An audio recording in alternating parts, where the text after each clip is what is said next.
we've literally filled it all out. It's almost completely full, but we still have so much more to add because, as we know, things just keep popping up. We didn't even know that there was a truck there that morning, or sorry, the Monday after. Sorry, why am I saying the Monday after? The day after the murders. So Tuesday, there was a water truck there ready to clear out the oil in the tanks. And so a lot of activity and a lot of things that we haven't even figured out yet because it's all just starting to pop up.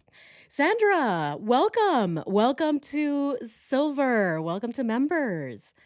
All right. So, yeah, we're going to go ahead and get into the remaining footage, or the audio, I should say, of Troy McCoy. And then last time we left where Troy was talking about how Chris told him that he found Shanann's ring on the counter, which, of course, BS. It was all a lie. But let's go ahead and listen to what else he says. And please let me know if you can't hear it. Last time, this audio is very low. So let me know if I need to turn it back up on my end. But yeah, let me know because it is a little low. And the way that the microphone goes, they just keep pulling it. But anyway, all right, let's go ahead and get into it. I was like, why would she leave her wedding ring on the counter? He's like, well, I guess that she's just through with me. I don't know, but he sounded hopeful that they could work things out, so that didn't, necessarily bother me at all. He's told me that the wedding ring was laying on the counter. Counter where, do you say? No, I don't know if it was a kitchen counter, sir, or their dining room table, because they're right there next to each other. Okay.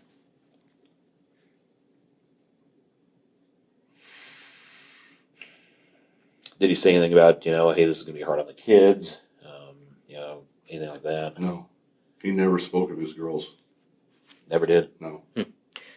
Like whenever he said that they didn't go to school or whatever at CC and Bella, because I don't know if they had like a daycare or something that they go to every day, but he said, yeah, she didn't take them to daycare and she didn't go to a doctor's appointment. That was it. That's all he ever spoke with the girls. But he just told me that him and Shanann had issues and everything, and that's why I figured why, because she didn't get in until late Monday morning or Sunday night whenever she got in. Mm-hmm. And I figured that they just couldn't sleep, honestly, is the reason why he looked the way he looked. I never put things out of sorts, or even would have thought about things being out of sorts until nobody heard from her. Right. And she's not that type of person at all. Does he generally talk about his girls on a day-to-day basis?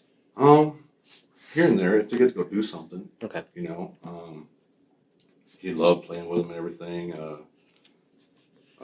Last pictures I seen anyway of the girls, other than whenever I seen them on Friday with him, they were happy, laughing and everything when we met in Fort Lupton. And, like the trip that they took out to the beach in North Carolina, he always posts stuff like that, and, for the most part, if anybody asked him about his kids, he would just light up, They were like the center of his world, it's what it seemed like, but now. Okay, why? So the thing is, everyone around Chris Watts's orbit, right? Everyone in his orbit talks about how Chris was so loving and caring of his family, especially his kids. They were the center of his world.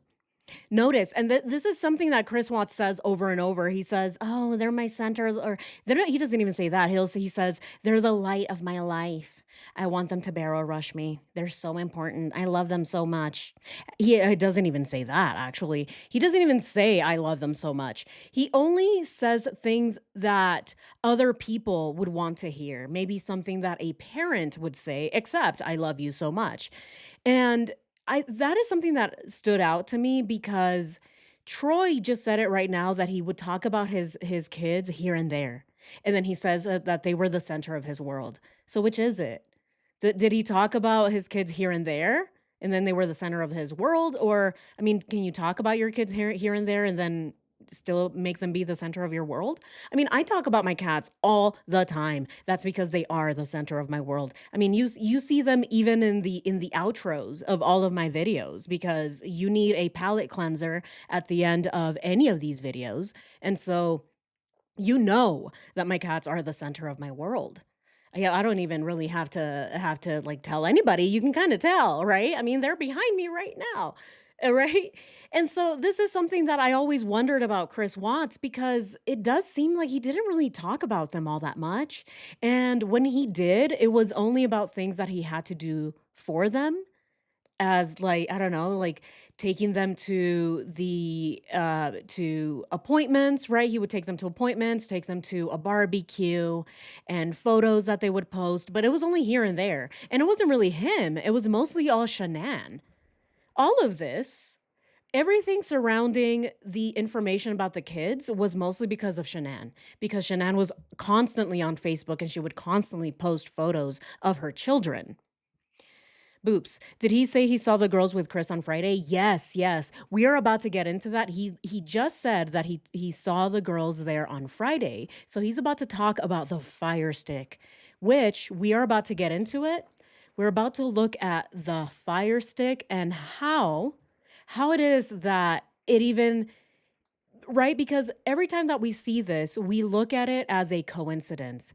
Is it a coincidence though? Because now we're seeing that a water truck showed up on the day after the murders. Was that a coincidence also?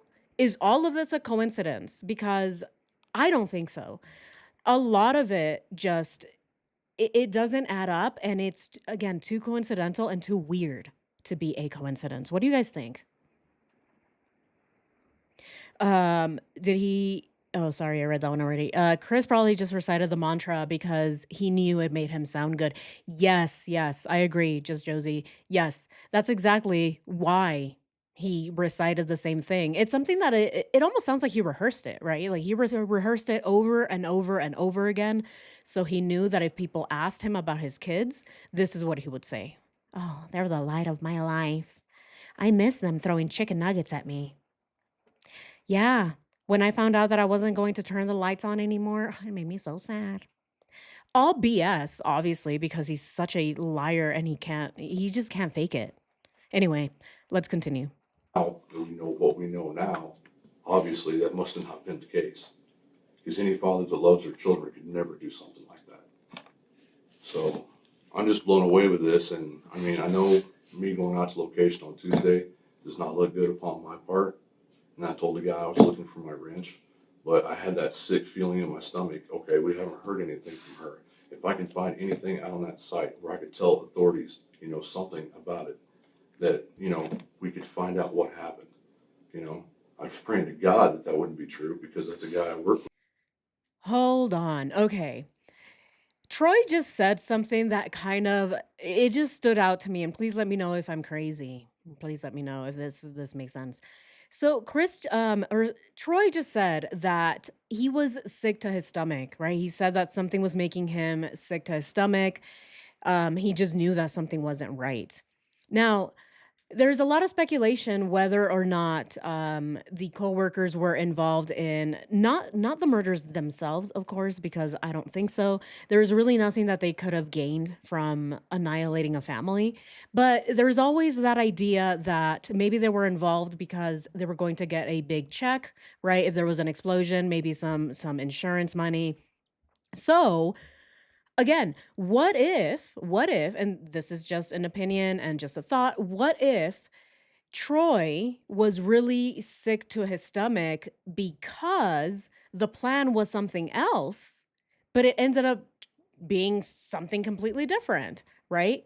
What if maybe, right? Maybe they were supposed to go out and make something look like a leak or something, but then all of a sudden Chris's family goes missing. So now he's like, "Wait a minute. Wasn't this supposed to be something else?" Hey, this is just something that just popped up in my head, right?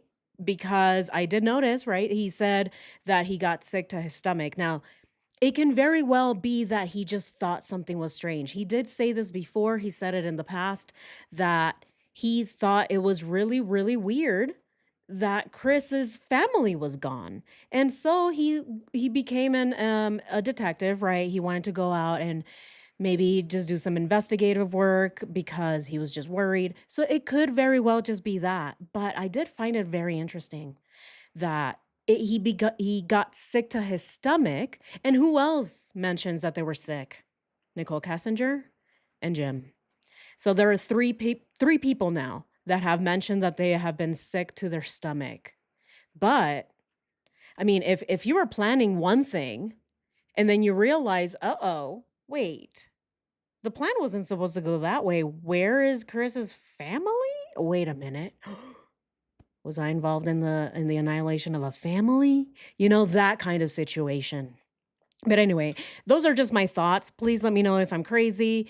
Again, we are listening to all of this together. So just throwing thoughts out there. And again, it might sound plausible, it might not, but just throwing little ideas out there because of the way that he said it. Anyway, let's continue. Quit for 2.5 years. Right. Because your buddy. Yeah, I mean, I would consider him a friend, you know? We didn't hang out outside of work hardly at all. I went down to his house twice for thrive parties, like I told you guys before. Mhm. And then I met him at Fort Lupton because he asked me to try to put some programs on the Fire Stick for him. I said, okay. That was the only reason why we met, and it was a brand new Fire Stick straight out of the box. And I handed it back to him on location that Monday morning. Hmm. So,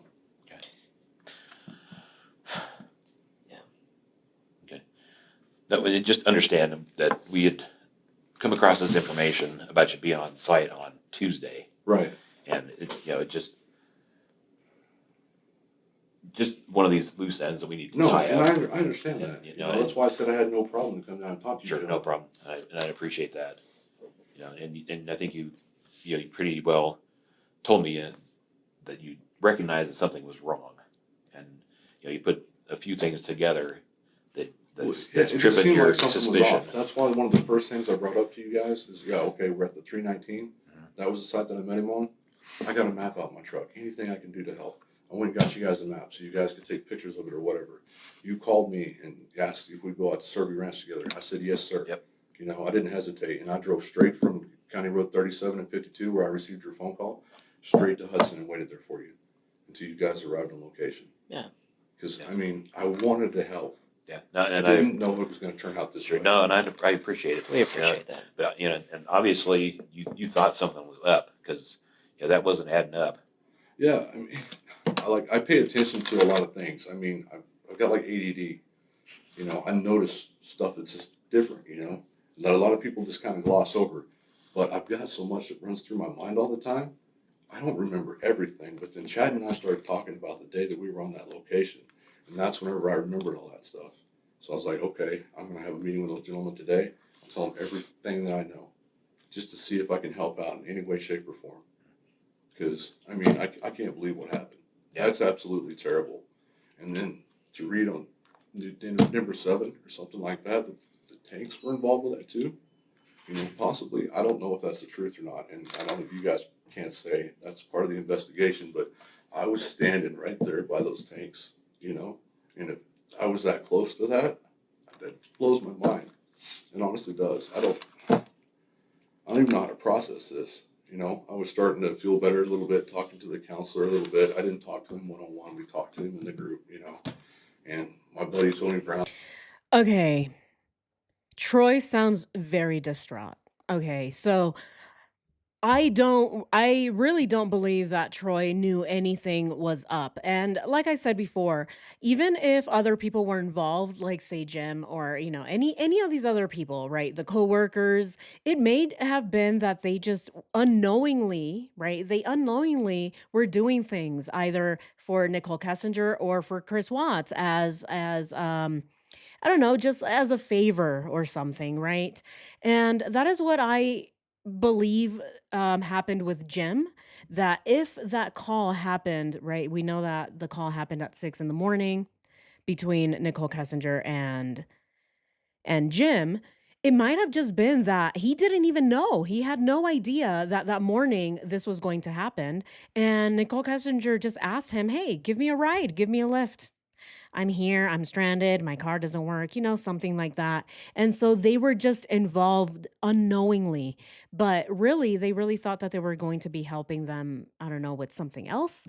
That is just what I believe here because everything that Troy is saying to me sounds very plausible. I don't think that he was involved in any way, shape, or form, especially the way that he was describing how he was standing next to the tanks, knowing that the girls were in there. Bella and Cece were in there, and he was standing next to them. and he had no idea. So, again, we're gonna continue listening, because I really wanna hear about the fire stick, but because of the way that he sounds and the way that he's answering the questions, I am leaning to maybe he didn't know, right? He had no idea that this was going to happen. But but the fire stick was still very, very well coordinated, and so that is where I am leaning towards maybe they were using these people to get them to do things for them, and they didn't realize that that's what they were doing. And so I think that this is why Troy is in realization, right? Later, he realized, holy crap, this is what they were wanting me to do, or this is the favor that Chris was asking for. Something like that. But what do we think? He shows more emotion than NK ever did. Exactly. Exactly, Boops. And this is just him, right? We're just listening to him. We're not even seeing his facial expressions or his movements. We are just listening to his voice, and he sounds way, way more emotional and distraught than Nicole Kessinger ever sounded. I mean, even over the phone, Nicole's like, yeah, I don't know. Honestly, I don't really remember. I don't know. I just told him to hang out with his kids. Really? I don't know. What do you think, Daddy? And then you would hear the dad in the background. Oh, you should. And then she'd be like, my daddy says that I shouldn't be talking to the police without a lawyer present. Yeah. That is how Nicole Kessinger would talk to the police. Zero emotion. And here we hear Troy McCoy actually sounds like he cares, right? He sounds shocked that his coworker, Chris, just killed his family and stuffed his daughters in the tanks that he was standing next to. I mean, that's really, really hard to process. And that's exactly what he's saying. He does sound like someone who has been traumatized by this. But what do we think? I don't know how those girls fit in the tank. And K must be investigated.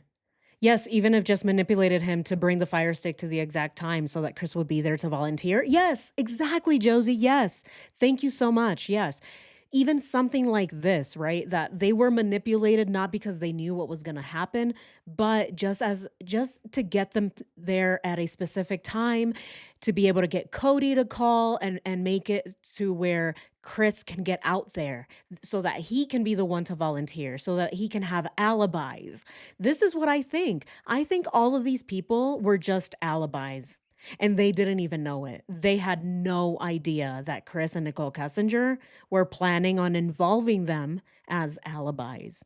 Again, this is just my opinion, speculation, but all of you guys have really, really good theories here. For a game that was going to be on Shanann. Oh, they knew about it. Um, why couldn't he wait until Monday at work to get the fire stick? That's a good question, right? When we look at the calendar, we believe that the reason that he couldn't wait until Monday to get the fire stick is because they needed a reason to get out to CERVI before Monday. And the only reason, right, the best reason to get out there is to mention a leak. Now, who would have caused this leak? Who caused a leak at CERVI 319 that then made them want to go out to CERVI and fix it? And as we know, CERVI was also one of the places that was going to be decommissioned. So a lot of things were lining up that were way too convenient for all of this to be happening. And look at this. It happened on the Friday before the murders. It is right here, fire stick. So again, it is just all too coincidental for all of this to not be planned. But let's continue. He was bawling. Chad McNeil was visibly upset. I'd been crying most of the night once I found out the news. And I don't know. I mean, anything I can do to help you guys, I'm more than willing to. Yeah, we appreciate that. But I just don't know. This is absolutely horrible. I've never been a part of this in my life. I've never been in trouble in my life. I don't have any experience with talking to officers or nothing. Yeah, well, and understand, we're not accusing you of anything. Right, yeah. I mean, but I know it looks terrible. It's just one of those loose ends we need to tie up. Him, Yeah. It's just one of those loose ends we need to tie up. No, I understand. Come back and I can say, yeah, he told us about X, Y, and Z, and this is why he was there. Yeah, You I know. mean, because I Yeah. wanted to be honest with you guys. Yeah, and we appreciate that. Yeah. So, did Anadarko bring in a counselor for you guys? They did. It was a gentleman. It was an older gentleman. I don't remember his name. And I've got the paperwork that he gave us for. We have like a counseling hotline that we can call if we need any help. And I believe he was here yesterday, today's Friday, right? Yeah. Yeah. Okay, he's here today as well. Yeah. Okay. Because we had our meeting yesterday morning, and he sat and talked to us for about an hour. And then our boss came in and talked to us, and he said, "I'm sorry that I wasn't able to, be able to say anything to you guys or anything about what had happened." Because it was Wednesday night, right, that it came across the news that he had confessed. Is that correct? Yeah. That Yeah. seems Late. right. Late Okay. Wednesday Sorry, night. my- I Yeah, think. late Wednesday Yeah. night, My because I was day is almost just- asleep, and then Tony Brown calls me, and he's bawling his eyes out. Yeah. And I said, "This can't be true." And then we pulled it up, and we seen that it was true. And my wife cried unconsolably for an hour and a half. I was trying to calm her down. I mean, it's just been tough on everybody. Yeah. So Yeah. I can't imagine the way that those families feel, because they've been absolutely ripped apart. Oh yeah. And then to find out that she was pregnant with a little boy. Yeah. They invited me to their gender reveal party, and then it got deleted. I didn't know who deleted it or nothing, but it just, no gender reveal party. Because I believe that was supposed to take place on the 16th. Speaking of that, So do you that was know yesterday. who Nicole? Okay, the gender reveal party was deleted. What do we know about this? He mentioned that the gender reveal party was deleted. And he's like, "I don't know who deleted it. Who deleted it?" I know that Shanann had a gender reveal party scheduled for the week that she was coming back from Arizona, but did anybody actually delete something off of Facebook? Is that what's going on here? It was canceled. Okay, it was canceled. I think the Fire Stick was a real thing, and he got a call about the leak. That's when I think the wheels started turning. Oh, Tommy's girl. Okay, that's a different approach. So maybe the Fire Stick was a real thing and the leak was a real thing. So we believe the leak and the Fire Stick were real, but then he got the idea to dispose of his family when he heard about the leak. Is that what we're thinking? I mean, honestly, it's very plausible. It's very, very possible that that's what happened. The only thing that makes me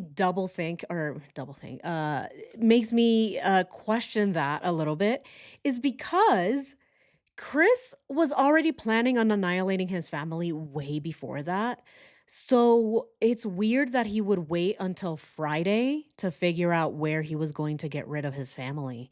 And he knew, right? He knew that he had to get rid of them before Monday or by Monday, right? By Monday is when Chris needed to get rid of his family if we're going to believe that there was a specific timeline because there was a deadline to when the kids had to be disposed of, right? And so if we're going to believe that they had to be absolutely disposed of on the 13th so that the water truck can come in and get rid of DNA, get rid of anything in the trucks or sorry, in those tanks, then what was he doing waiting until the last minute to figure out where he was going to get rid of his family? I mean, if we're going to believe that this was very closely planned, then disposing of the family, was that their very last thought? Was that they were just procrastinating? They were just waiting until the very last minute. Oh, we have everything planned out. We have all of this, but hold on. Where are we going to get rid of them? What do we think about that?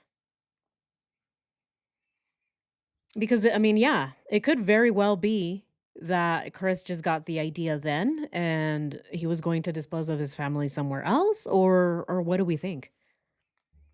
Yes, he might have had another plan initially, but he learned about the leak. Oh. Yeah, I think that's where the CERVI plan started. Interesting because I'm leaning towards he didn't dispose of the girls. You have to hook up to the router. Why so much thought into the girl's disappearance, but Shanann in a shallow grave? Yes. And this is something that a lot of people have speculated that Shanann was actually buried because either she didn't fit in the tanks or vice versa, that the girls were put in the tank because Chris ran out of time to dig the hole. So, which one, right? Which is it? Did Chris get out there on Friday and dig up the hole for Shanann? And he already knew he was going to put the girls in the tanks?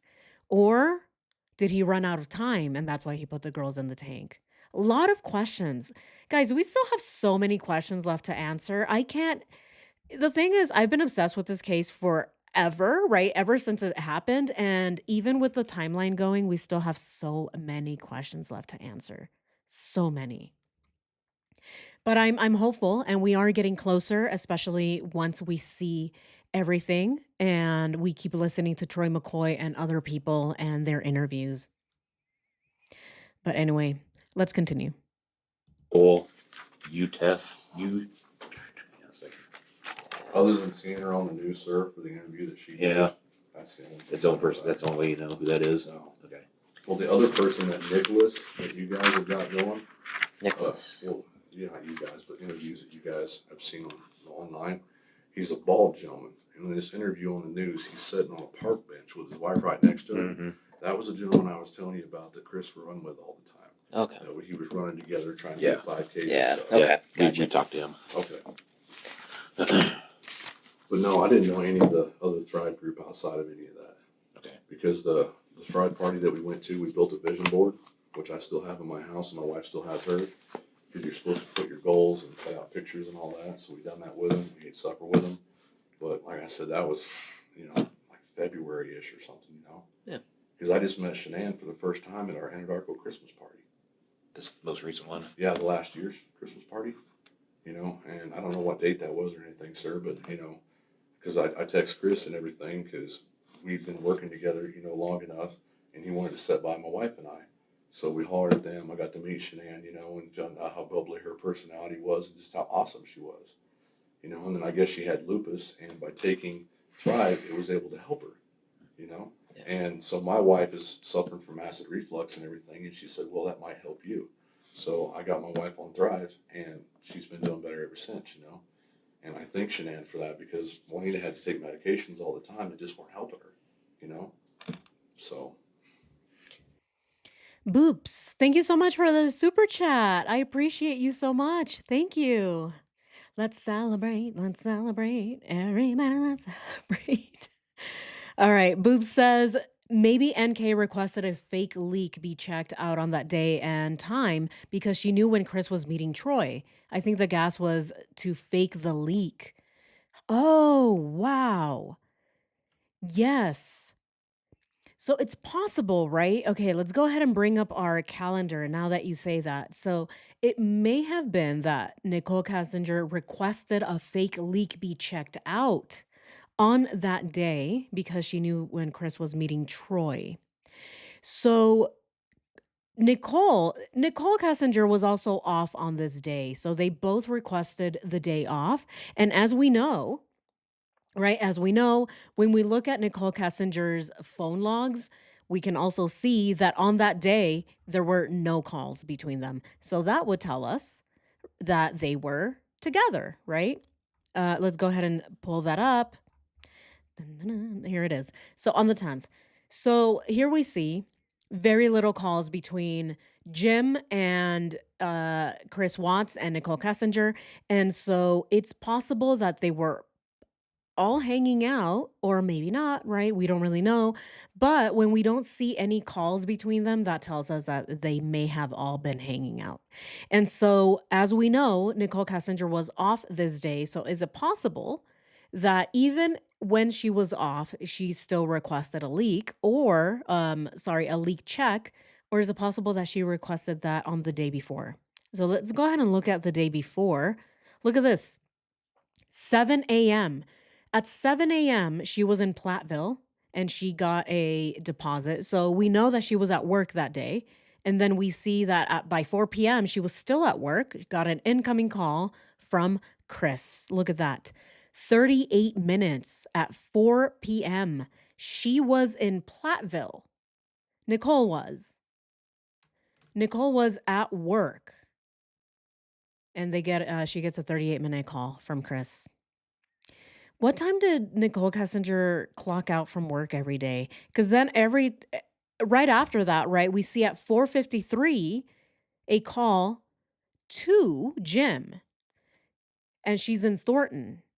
So in 53 minutes, she went from being in Platteville to being in Thornton. So we can believe that she was at work and then on her way home, or possibly already at home. And we can see everything else there too. Now look at this. On the 10th at 9:05, Platteville, right? She's in Platteville, and there is a call to Arvada, whoever she was calling there. But yeah, I mean, what do we think? There is a call here on the 10th, and it's possible that she was at work that day as well, even though she requested off. What do we think? See, this is crazy. Every time that we look at Nicole Kessinger's phone logs, there's always something new. That is insane. Look at this. She's in Platteville at 9 in the morning. Didn't she request a day off?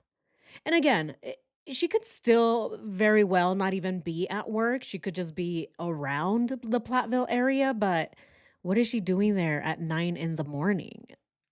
Let's go ahead and pull up the map. I like to pull up the map of that area just to see what she was doing that day.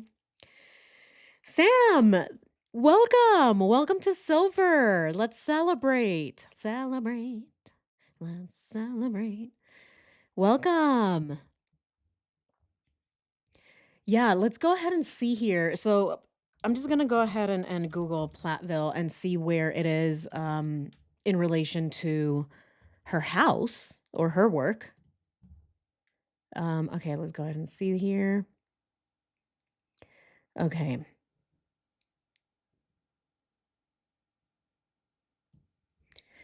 Okay, so when we pull up Platteville, so Platteville's here, and Thornton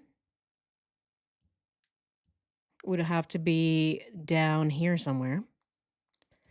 So so yeah, we're seeing Platteville, and then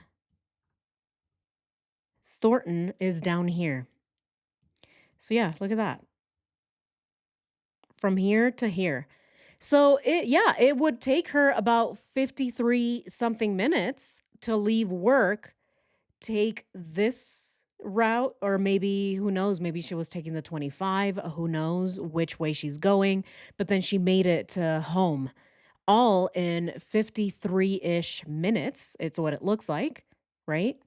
Right here. Wow. And after I asked Frankie that a Martin, oh, what is this? Oh, the comments. Okay. If you look up responsibilities for both of their job titles, they both had access and responsibilities that would allow them to arrange everything with the job site. Yes. Yes. Exactly. I say it was the Russian who killed Shanann, and I think Shanann. Oh, right. Yeah, the Russian concussion. Yeah, there's a lot of speculation around the Russian concussion. But yeah, isn't that interesting? So we pulled up the phone logs, and now we are hearing that, it's a possibility, right? It's a possibility that maybe Nicole Kessinger was there that morning and she called somebody to check out on that leak. Now let's go ahead and keep listening and see what else we can find. Yeah, it's a terrible circumstance, no matter how you look at it. It is bad. I mean, the only other situation that I've ever been close to that would even resemble this at all, which it doesn't, would be my dad's passing. And that's the closest I've been to anything like that. I've been pretty fortunate in my life not to have anybody I know ever have any serious trouble, or nothing like that, or anybody else that I know personally pass. All my friends are still alive, by the grace of God. Thank God for that. Mm-hmm. But to have something like this happen for the guy that I spoke with every freaking day for 2.5 years, you know, and then just to go like that. And like I said on Friday, when I met him, he seemed fine, man. He was laughing, smiling. He went to the console, and it might still be in the console of that vehicle. They had gum, like little bubble gum deal. It was white, and it was like tangerine. And he gave it to each one of his girls, and he asked me would I like a piece of gum, and I took a piece of gum from him. You know, it's not off at all on Friday at all. Just normal Chris. You know, and I can't fathom what would have happened between that time frame for any of this to take place. I just can't. But, Yeah. I mean, anything y'all need from me, Yeah, we appreciate that. I'm more than willing to help because I don't know what I can do at this point. Yeah. You know. Well, obviously seek counseling because this has affected you. I mean, it's affected pretty much everybody involved, us included. Just especially from being out at the site and the folks who, gone through the recovery process. It's Well, I a asked terrible the gentleman circumstance. once that this, once that it was confirmed that something was out on the site. Whenever I got drove home yesterday, because they wouldn't let me drive my truck because I was a Yeah. freaking wreck. And the gentleman that drove me home, I asked him. I said, "Is there any way that I can never have to go out to that area again? I can't stand being on that location because I knew her. I knew those two little girls. They played with my girls. My girls loved them. I can't even watch the news because if my daughters see CC and Bella on there, I don't want to have to tell them that they're in heaven now. You know, I don't know what else to do. Yeah. But I'm sorry I went out to location on Tuesday. But it No, just no. didn't sit It- right with me. It You honestly don't have to did. apologize for Don't that. worry I think that's a very astute observation that you picked up on something's wrong, and just that you put together the totality of the circumstances. And I think you went out there just even easier. Okay, for clarification, this is Troy McCoy's second interview, is it not? This is his second interview because he failed to mention that he went out to CERVI 319 on Tuesday. And here he's talking about how he's sorry that he went out to CERVI 319 that Tuesday, but that's because he had a feeling, is what he's saying, right? He had a feeling that something was wrong. And here he's talking about how he doesn't even want to watch the news because he doesn't want to have to explain to his daughters that Bella and Cece are in heaven. And I believe him. He does sound way more distraught than Nicole Kessinger ever sounded, way more distraught than Chris ever sounded. So I do believe him. But there's still that really weird question, right? The question that we have is if Troy McCoy made it out on Tuesday and he was there on site when the water truck was there and he signed the JSA, who then, if not him, who was supposed to be out there to sign the JSA? Because Troy McCoy ended up being out on location on Tuesday because he says that he felt that something was off. But coincidentally, he ended up being there at the same time that a third party, right, a contractor, was at the tanks taking water out. And that contractor would have needed an Anadarko employee to sign the JSA. So it is very coincidental that Troy McCoy ended up being there at the same time to sign that JSA. Who else was going to sign it? Was it supposed to be Nicole Kessinger? Maybe, again, who knows, right? I don't know. Maybe not Nicole Kessinger because she wasn't out on the field, but who? If not Troy McCoy, was it supposed to be Chris Watts? Who was supposed to be out there to sign this JSA? That is the question that I still don't have answers to. But what do we think?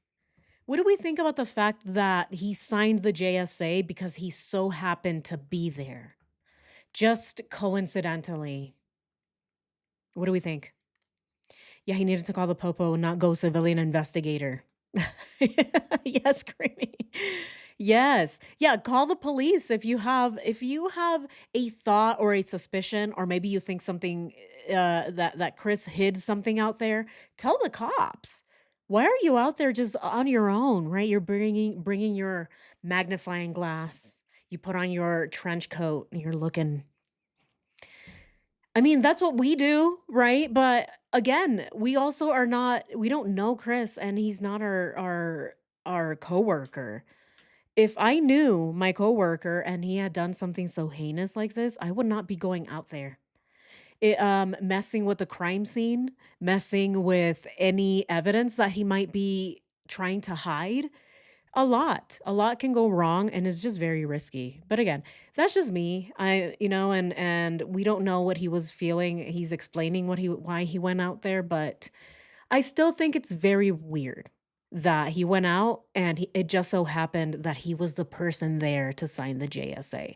The JSA is the joint, what is it? Joint assignment, or joint site assignment. Is that what it is? Something like that. Please let me know. Please correct me if I'm wrong, but it's something that has to be signed on site to let the company know that it was being done correctly. Anyway, let's continue. Use your mind a little bit to say this. Well, yeah. This can't possibly be.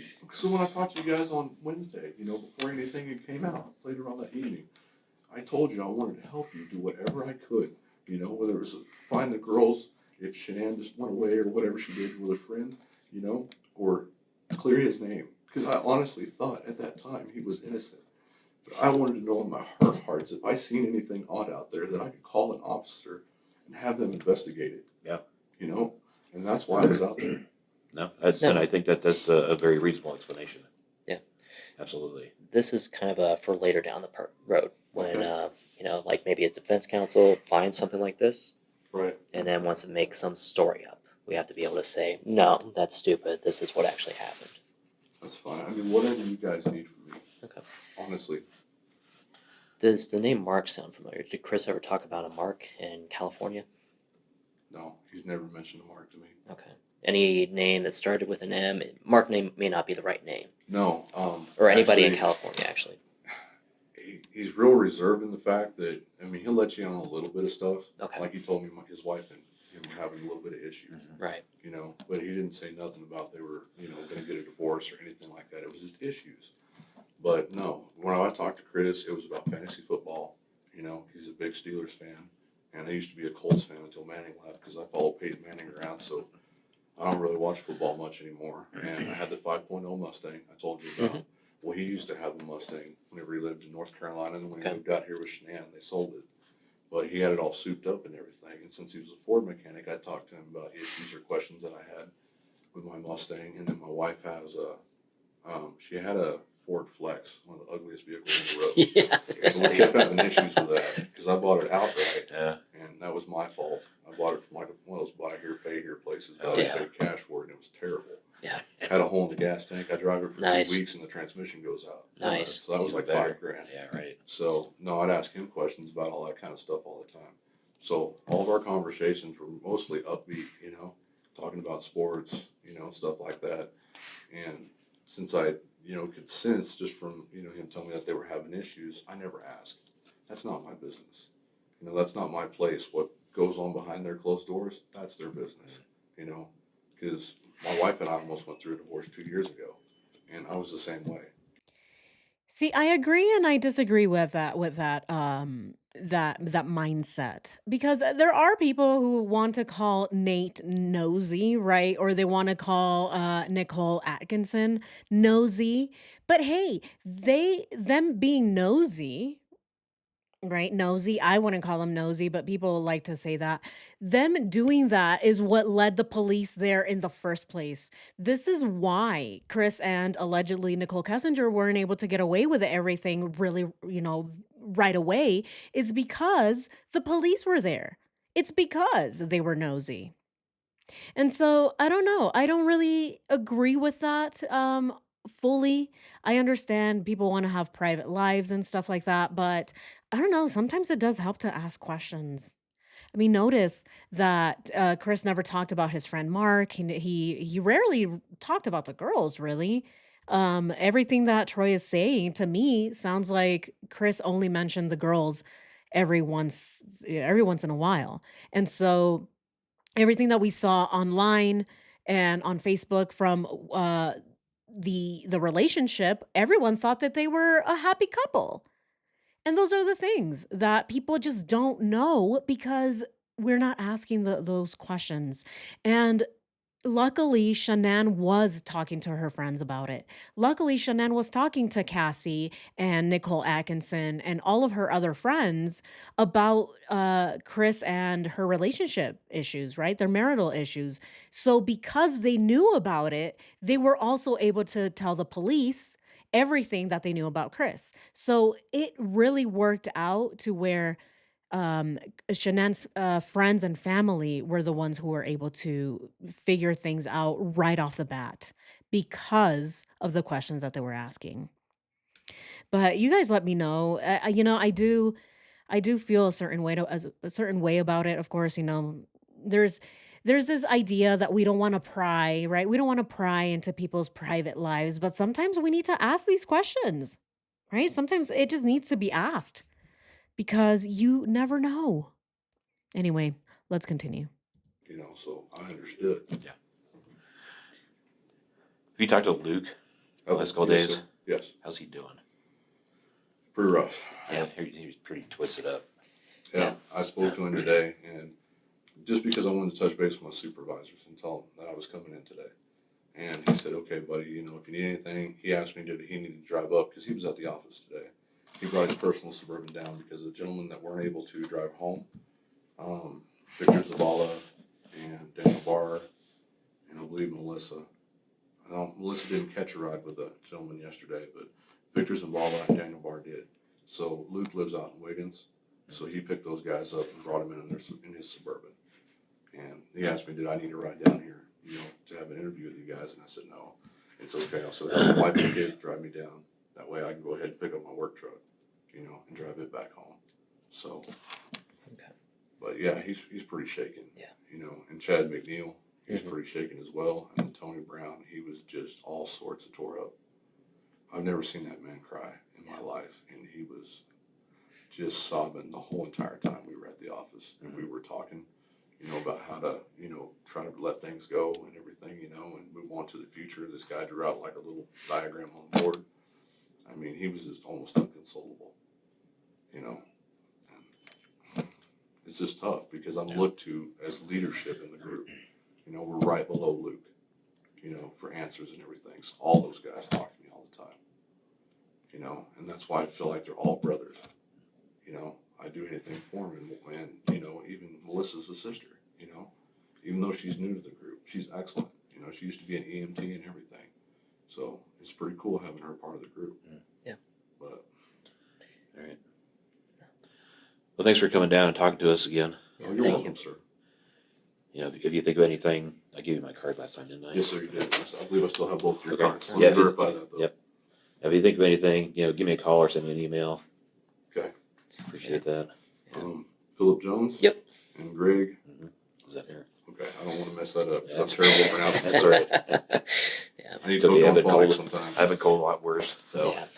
But make sure you talk this whole situation through with people just for your own mental health, because this is a terrible situation, Yeah. no matter how you slice it. So everybody's been affected by it that was close to him, family, coworkers, Yeah. neighbors, pretty much everybody, the whole community. I wish that I knew, but like I seen on Facebook, they're raising a GoFundMe page. Okay. To be able to, I think, get Shanann and the girls back out to North Carolina, so they can be, Yeah. laid to rest properly. Oh, yeah. And I called Luke and asked him if Anadarko would be willing to donate. And he went to some of the higher ups, and all I got to do is take a picture of that link and be able to send it to them. And I think they're going to try to donate to be able to help out the Oh, family that's good. to get them back home. That's Because good. all of us were blindsided by this. Oh, yeah. This no is doubt. terrible. Yeah. Well, even from our point of view, Anadarko has been very nice to us. Yes. So, Yeah. and they've really gone above and beyond. And I think you're blessed to work for the company that you. How tragic. How tragic. Uh, the way that he talks about this, right? He's just it I really do believe that Troy was genuinely distraught. I mean, how could he not be? He was in shock. Chris, the quiet guy, right? The introvert, the potato head. He's just out there. He's like, "Oh, and Chris is he's just really quiet all the time. He's got a big potato head, really quiet guy, but he's really nice." And then you find out that he annihilated his family. I do believe him. I believe every word that he's saying. And I do believe that he was fully distraught. So I don't believe that he was involved in anything. And if we still have questions about it, which I do, I really still do, that especially him being there on Tuesday, I think that all of it was because he was just brought into it without really knowing. But that's just me. Let me know what you guys think. Redac, thank you so much. Oh my gosh, I appreciate you. Appreciate the super chat. Thanks, Roxy, for these videos. You rock. Aw, thank you. Celebrate. Thank you so much. Yeah, what do we think about this? There's still a little bit more. I do want to finish everything. But yeah, let's go ahead and continue. Work for because they really stepped up. Yeah, and Yeah. I've been with them for 11 years, and it just seems like we had a bad stretch of luck last year. Firestone. Yeah, it should That happen. was a horrible, horrible incident. Yeah. And then now, it's already on the news that he worked for us. Yeah. So I don't know what that's going to do. Yeah. Eventually. Yeah. So, all right. Thanks. Appreciate it. Thank you guys. I really do appreciate it, man. Hey, no problem. Thank you, Lynn. Thank you. All right, and that was it for that video. Let's go ahead. Okay, so now that we listened to all of Troy McCoy and what he saw that morning, and especially on Tuesday, let's go ahead and watch something that Chris Watts said. Now, again, we are trying to figure out what the actual plan was leading up to Monday.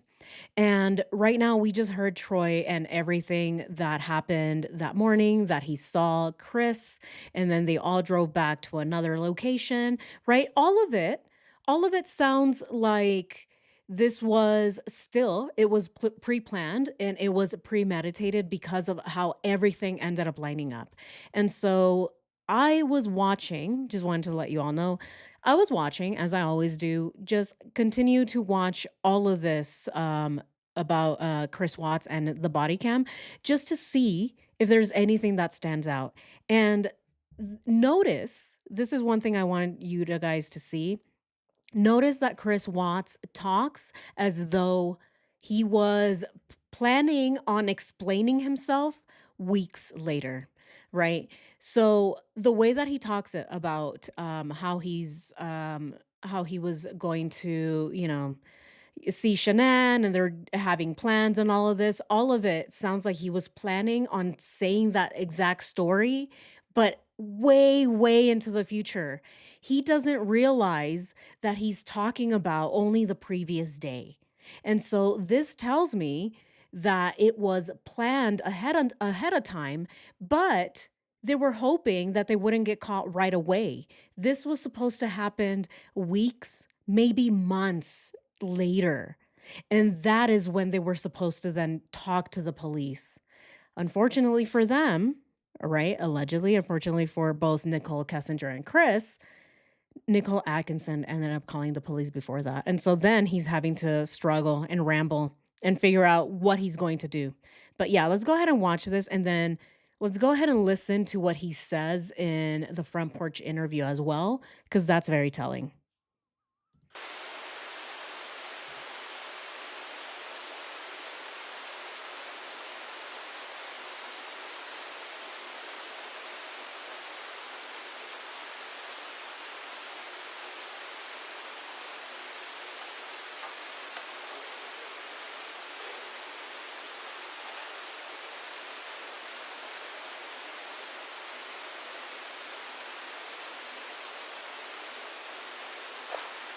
Says at 5:27 a.m. the overhead garage door 2 was left open and never shut. About that time. So either like when I pulled away and shut the door, it never shut. It was shut when you got here. Okay, notice what he said that there, right? So he's saying that when he left that morning, okay, so let's go ahead and just pull up the calendar, right? Let's go ahead and pull up the day of, and then let's just see there because the way that he talks, he's talking like a plan. This was a plan, all of it. So he talks about how when he left, which was around 5:48 in the morning, right? It's right here. So at 5:48 in the morning, he then says that the Vivint let him know that the garage was left open. What does that tell us?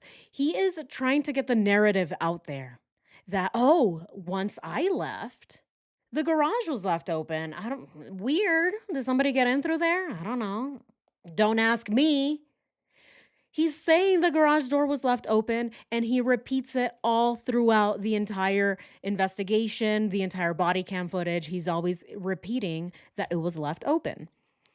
Now, we see, right? We see that the phone was also turned off at around the same time. So is it possible that he's saying that the door was left open, right? That the garage was left open, not locked, because it was supposed to be left open and unlocked?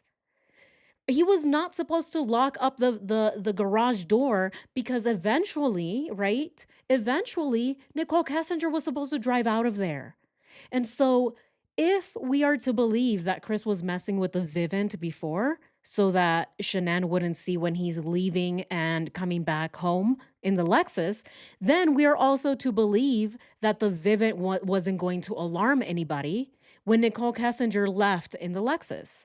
And so, a lot of the things that he says and the way that he says it, all of it sounds like, again, right, like the plan, right? Every time that we think about the plan, that 111-minute phone call, the trip to the lazy dog, all of that, it sounds like it was supposed to go in a very specific order, right? Order of operations, and SOP is what Nicole Kessinger likes to say. And so it sounds very much like it is a plan that fell apart. Let's go ahead and keep listening, and then we're going to listen to something else that Chris says in his front porch interview that we may have missed, right? Again, we're watching all of this footage over and over because there's so many things that we miss. Let's continue. The sensor was tripping out, which has happened before. I've had to replace it 2 weeks ago. Before I left.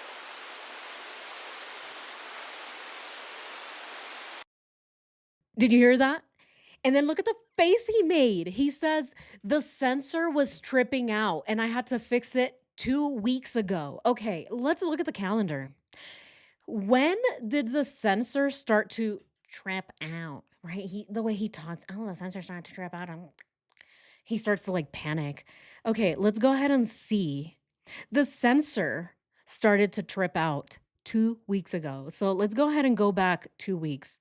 So if we are actually to believe that it happened exactly 2 weeks ago, look at that. Chris was in North Carolina, so it didn't happen 2 weeks ago. When else could it have happened? Was it before that? Could it have happened around the time that Chris called Vivint? So look at here. On Thursday, July 26th, this is when he called Vivint to make the garage trip out. Look at that. This is all pre-planned. Look at the premeditation. Look at the premeditation. He calls Vivint, and then in the video itself, in the body cam, he mentions that he did call Vivint because it was starting to trip out 2 weeks ago. And looking at the calendar, it does make sense. There's another call from Vivint earlier before that where Shanann tells Chris to call Vivint. Look at here, it's right here. Chris Watts calls Vivint, and he also takes photos of the basement. But the last time he called Vivint was on Thursday, July 26th. And that is when he mentions that the garage door started to trip out. Interesting, right? He's telling us everything. It's, again, this is just my opinion, speculation. It does seem like Chris Watts, when no one is asking him anything, when he's panicking, when he's being all awkward, like, huh? Yeah, the garage door doesn't work. I called Vivint 2 weeks ago because the garage door didn't work. Yeah, I would left it like that because someone was supposed to leave this morning in a Lexus. Wait, did I say that out loud? Oh, sorry. The front door doesn't work. He seems to be panicking and short-circuiting here. And again, no one asked him any questions, but he's rambling. He just keeps talking and talking and talking. Let's continue. It says the basement door was left open at 5:26. Visitor detected at 1:48. That's when she got home. Now he mentions the basement door. Oh my God. guy, oh god, he's so terrible. Boops. What else happened in the calendar on the day that he called Vivint? So yeah, let's go ahead and check it out. On the day that he called Vivint, let's go ahead and see what's going on.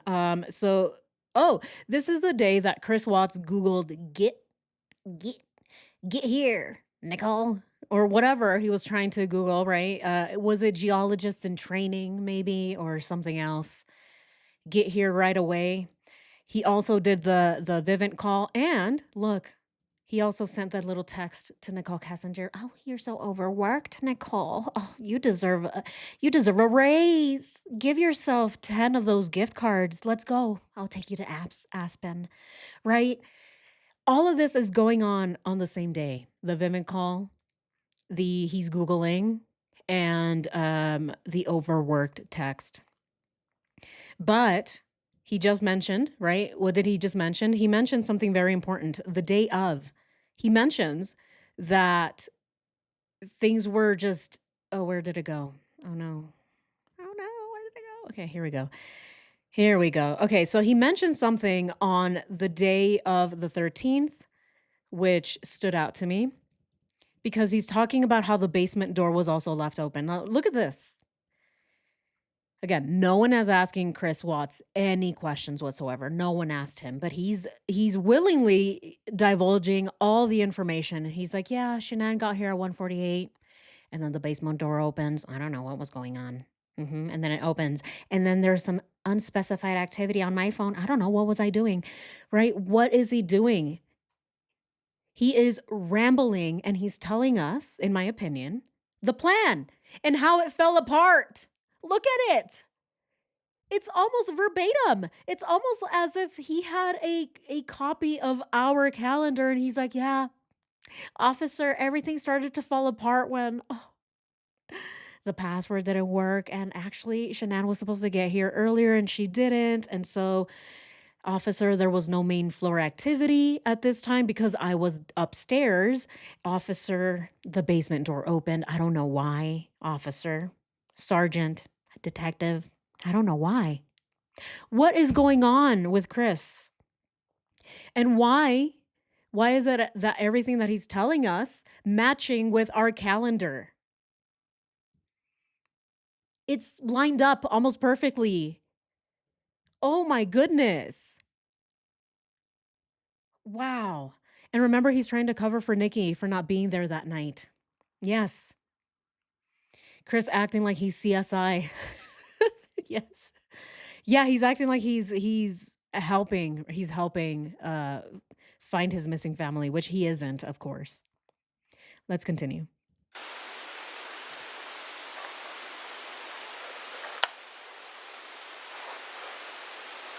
Then visitor detective 1210, that was you came.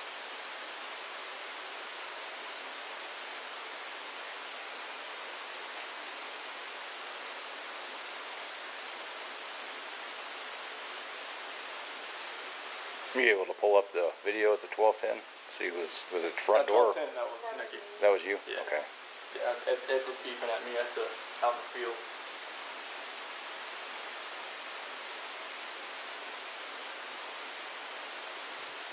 And that's the other thing too, is he refuses to show the officer anything. When they ask him about the sensors and the Vivint, he doesn't actually want to show them on his phone. He just says, "Oh no, that was Nikki. That was her. She's the one that got here at 12 whatever because I was out on the field and I saw that she was annoying me. Yeah, I saw that she was at my front door about to get me caught." Yeah. He never wants to show his phone to anybody. He talks about this constantly. Everyone asked him, "Hey, so when Shanann walks to the front door, did it catch her? Like, is there any movement?" And he goes into a ramble. Yeah, but only when you're moving here. Only when you're standing here. If you're standing here, no, you don't get any capture. But if you're standing over here, it might capture you. If you do the Macarena, it might not though, because you're doing it too fast. He comes up with all kinds of excuses to not show the officers what was actually captured on camera. It is so crazy.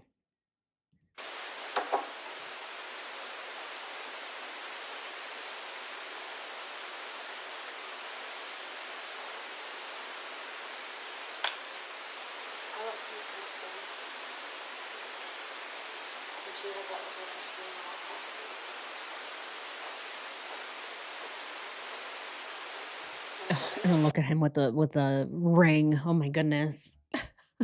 We got a birthday request in the chat. Farrah Foxtails, hi Rocks, wish my boyfriend Kobe a very happy 26th.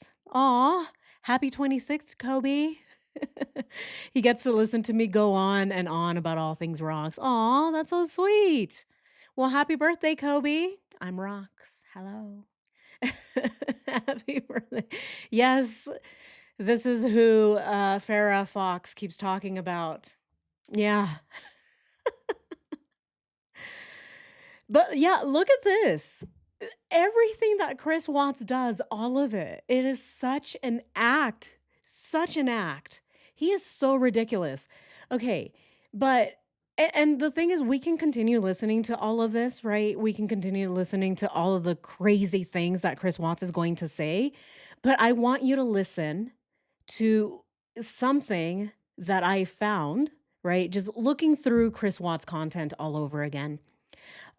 Chris Watts says something very important, and I want you guys to hear it. And that is, it is the front porch interview.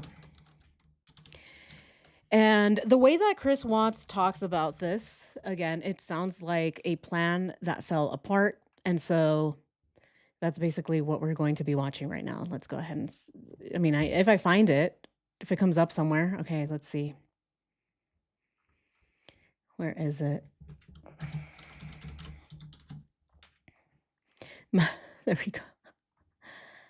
Okay, there it is. Found it. Okay. There is a part here that Chris Watts says that they were gonna go out, right? He listen to the way that he speaks.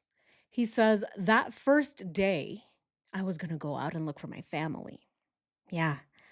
Let's just go ahead and listen to the front porch interview. I know we've seen this numerous times, but again, we are trying to put a timeline together here, and everything that Chris Watts says and doesn't say is important when we are trying to figure out what was meant to happen that day. Let's go ahead and listen. So she's supposed to get home at like 11. She got home at like 1:48. She got in bed about 2. What was she going for? Like family trip or what? It was a Thrive direct sales. It was a local event that was down there between a bunch of leaders in the company. And that night, that day she was back. I left work early that morning, like 5:15, 5:30. So like she barely gotten into bed pretty much. All right, notice that first thing that he says. He says, notice, he says she had barely gotten into bed, pretty much. She had barely gotten into bed. He's explaining Shanann getting home, and then he says that he went to work. And then he says that she had barely gotten into bed. Now, that made me think, right, when I'm watching this, that made me think for 2 seconds. Did he mean to say that he strangled Shanann barely when she had gotten into bed?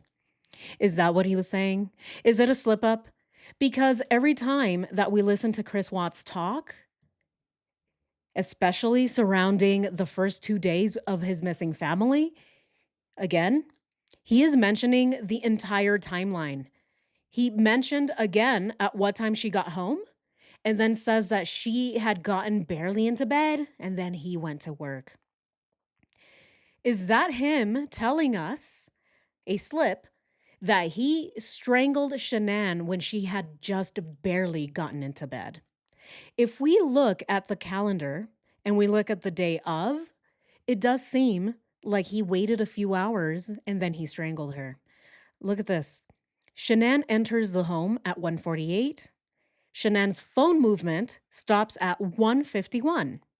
There is no movement at all until 4:23. Chris Watts' unspecified activity at 2:18 in the morning. So from 1:48 to 2:18, how many minutes is that? I mean, that's like what? Less than 30 minutes, 20 something minutes.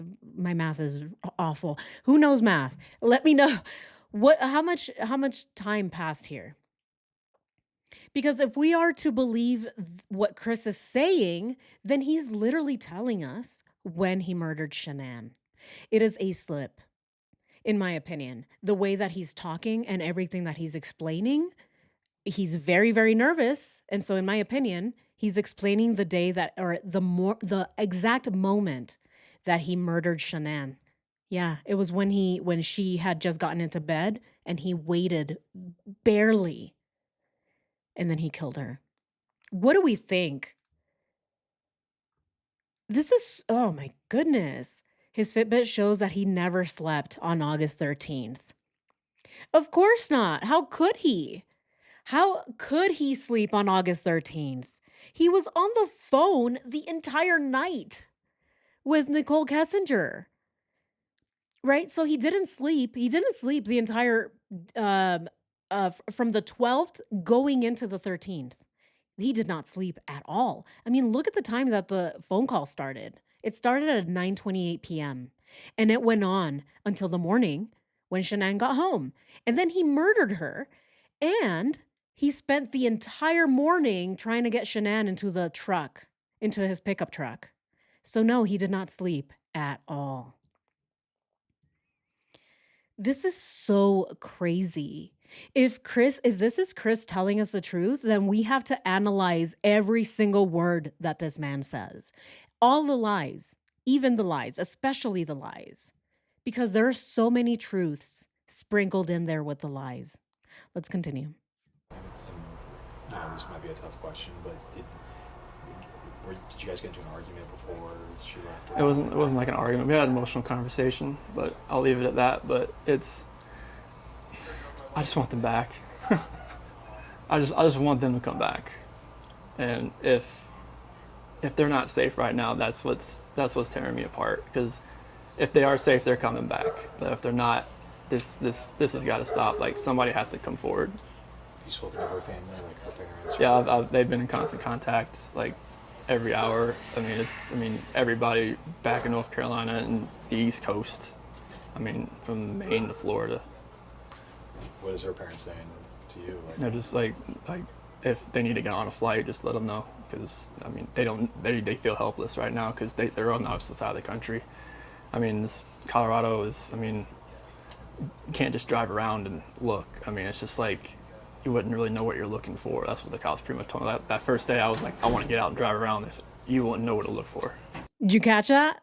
Did you guys catch that?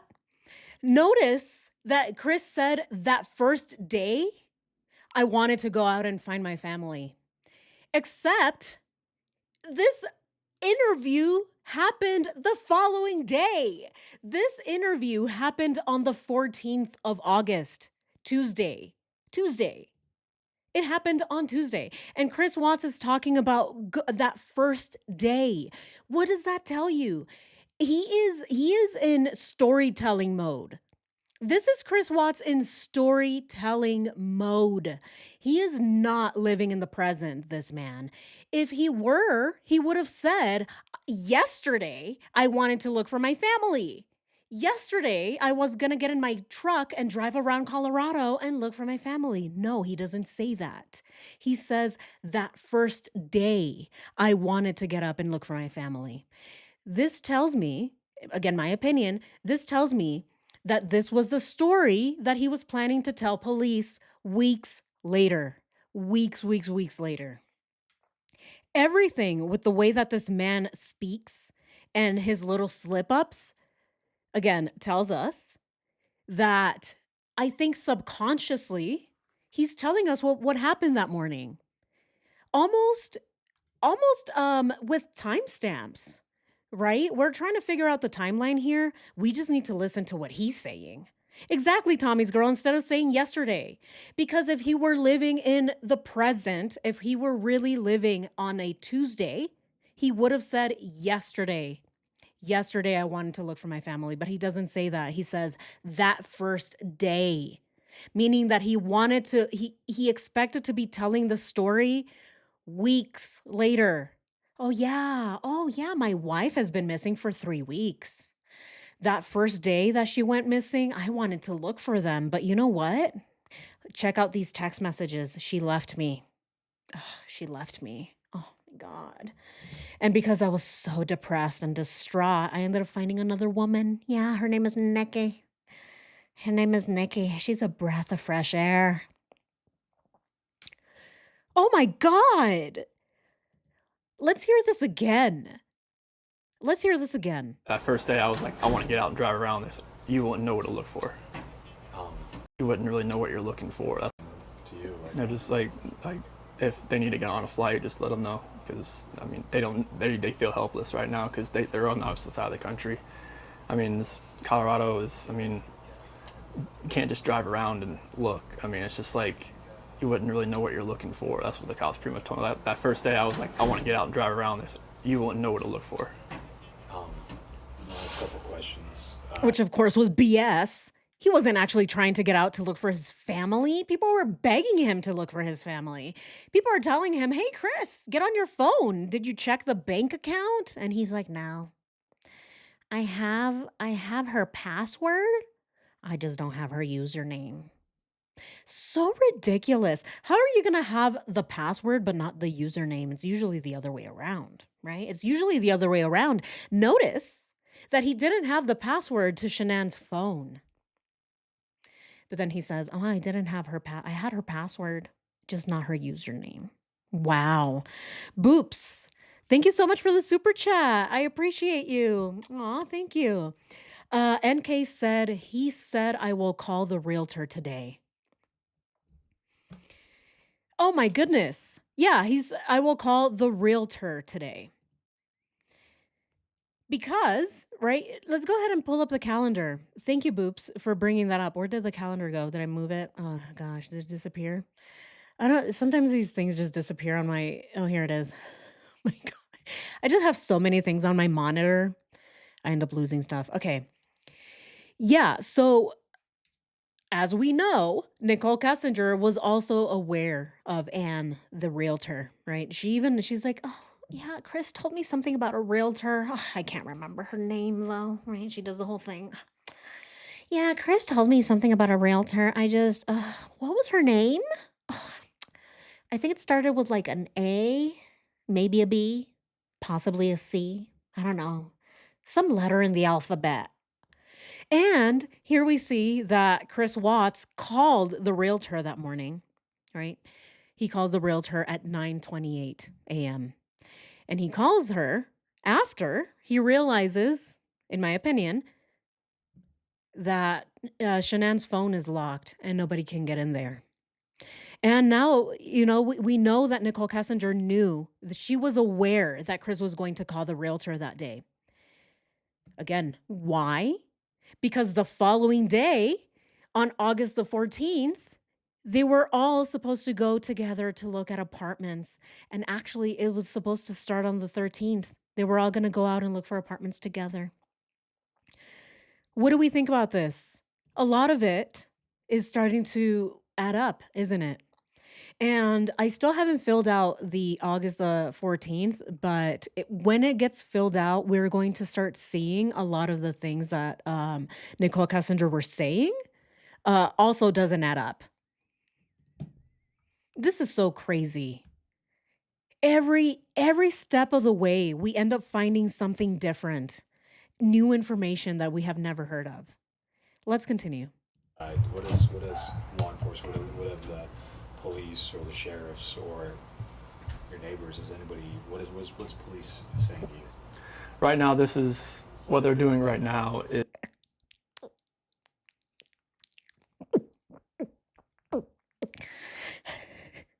Look at his face. Oh my goodness. He is prepping. You can tell he is shitting himself. The way that he's panicking. He's getting ready for the question. Oh, brain, please help me. His little brain is just spinning in there, causing friction, and it's making him heat up. He's getting hot right now. You can tell. He's like, oh God, brain, please don't fail me now. Because he doesn't have Nicole Kessinger to help him. So he is relying on his one tiny little brain cell. And look at him. What's police saying to you? Right now, this is what they're doing right now is with the canines in the sense. I think this is the biggest thing. This is the biggest thing they've done so far because yesterday Frederick Police Department did all the searching of the house and tried to gather whatever information they could. And with the detectives, officers, and sergeants, and today it's, I mean, obviously with all the activity that's around, it's there's a lot going on around here, and I really hope that all of this can lead to something positive. What did Wow, what a non-answer that was. I hope that it can lead to something positive because of all of the activity.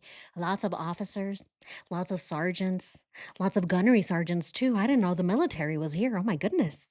The canine unit, the cats, even the cats. Did you know?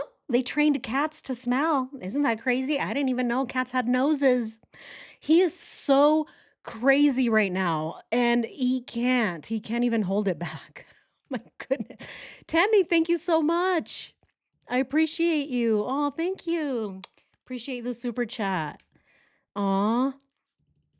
Aw, thank you guys so much. Yeah, this is insane. This is so insane. Let's keep listening because the more he talks, the more we hear about the plan. Okay. And again, please let me know if I'm insane. Let me know if I'm just really becoming way too obsessed with this case and just starting to find things where there aren't. But when I keep watching this and I keep rewatching it, something new always comes up no matter what. No matter what. your neighbors? Did they see anything? Did your neighbors see anything? You know, like the police department went door to door asking like cameras and everything, just like nothing. And my last question, if you have any though, feel free to set them. Which of course is BS, right? Of course it's BS. It's absolute BS because if we look at Chris, he went next door to neighbor Nate's house and there were cameras, but he doesn't want to talk about it. He doesn't want to talk about it. Of course he doesn't. He's like, yeah, no. We went everywhere, door to door, cameras, and nothing. Nothing. That is him preparing for the answer, as always. Tell him I'll be there in just a minute.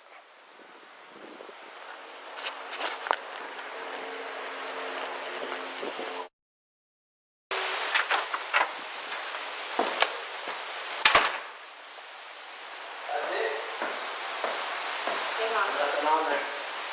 What's that? Nothing on there. You just have to My like, camera. back the truck up to the garage. Lay down.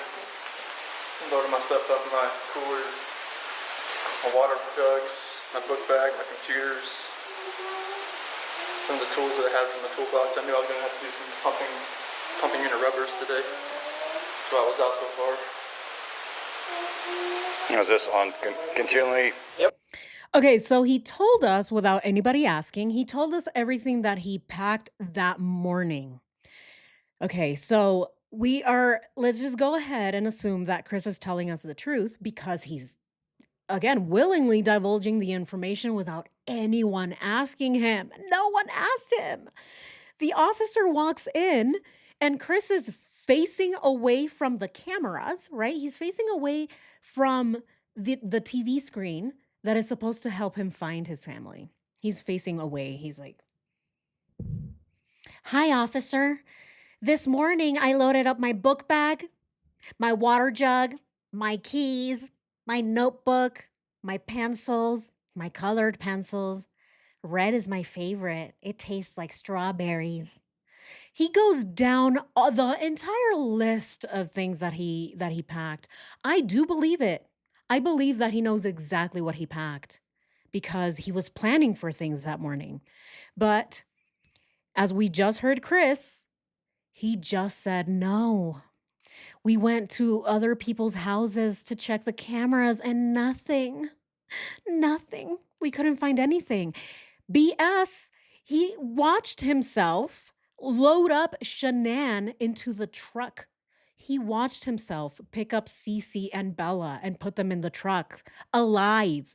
And then he still has the audacity to lie to everybody. And so The reason that we're doing this, right, back and forth, we've seen this footage already, but it's starting to make sense. Everything that he says and then that he says later on in the interview, when you put it together, that is the timeline. He's telling us the timeline, guys. What do we think about this? This is crazy. Which tells me that we're just gonna have to listen to Nicole Kessinger all over again. I know you guys are not looking forward to that.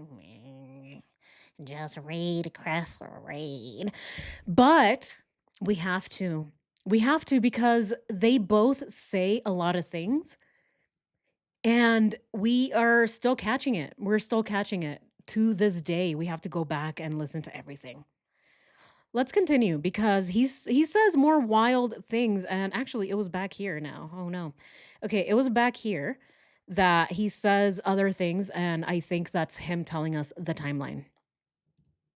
Tell me what's. She came home from the airport 2 a.m. and I left around 5:15. She was still here, and like about 12:10 in that afternoon, her friend Nicole showed up at the door. Like I had texted Shanann a few times that day, called her, say, but she never got back to me.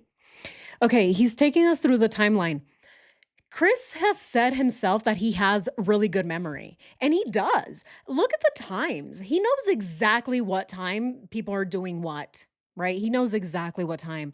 And again, I think that he knows everything because everything was on a very strict deadline. It had to be done at a very specific time for it to work.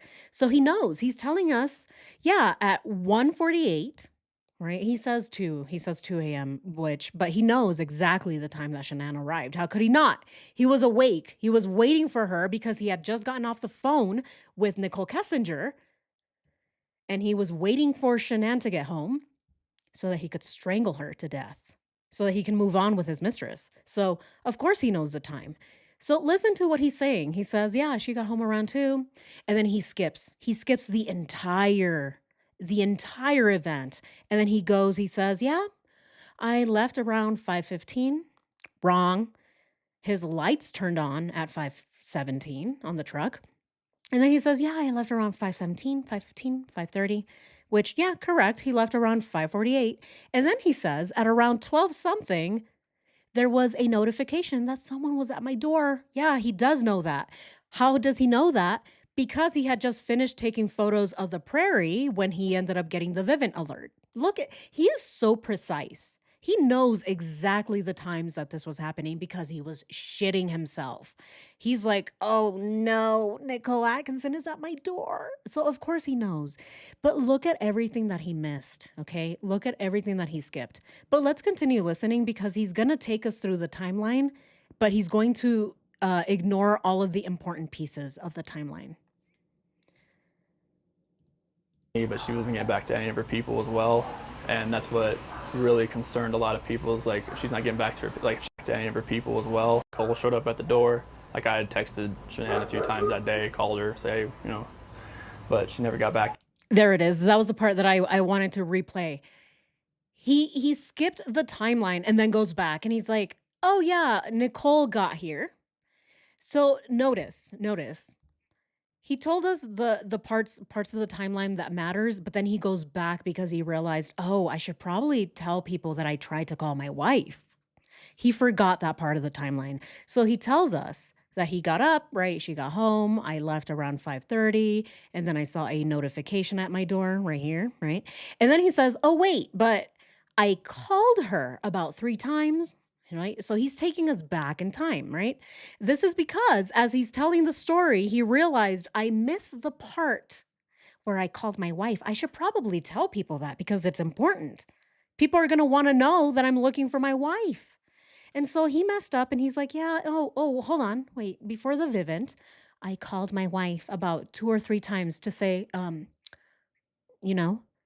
what was he gonna say? Okay, which that's a whole nother thing. That's a whole nother rabbit hole. What was Chris about to say?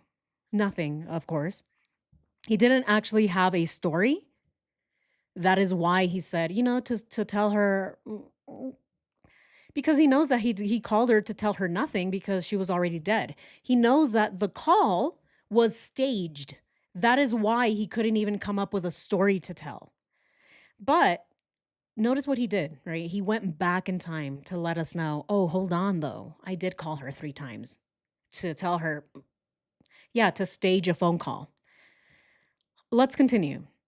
But isn't that crazy? Notice what he's doing. He's taking us through the timeline in the entire porch interview. Crazy. To me, but she wasn't getting back to any of her people as well, and that's what really concerned a lot of people. Is like, if she's not getting back to her, like, if she doesn't get back to me, that's fine. Like, she gets busy during the day, but she didn't get back to her people, which was very concerning. And Nicole called me when she was at the door, and that's when I came home, and then walked in the house, and nothing was vanished. Nothing was here. I mean, she wasn't here. The kids weren't here.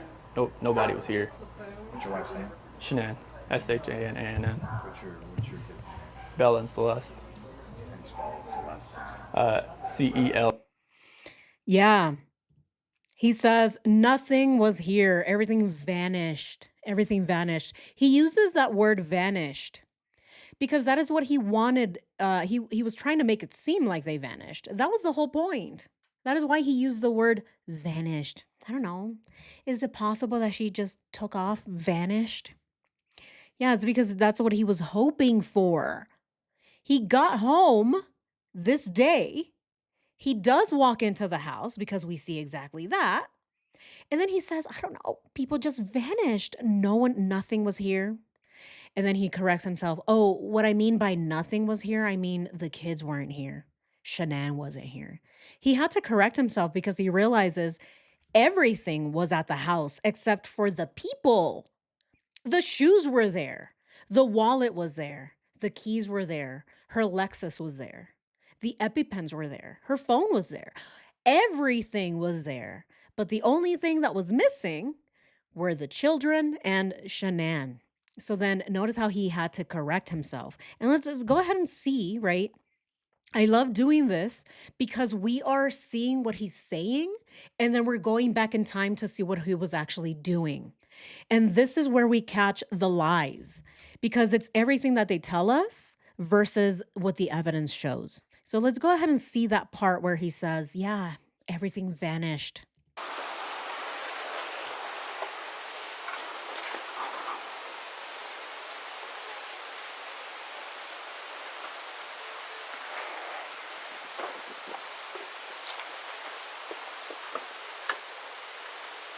I'm here. Hang on.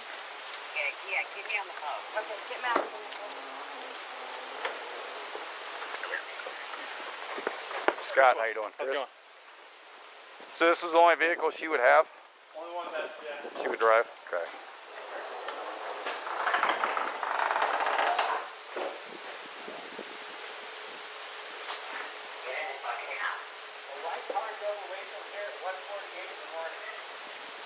That's me.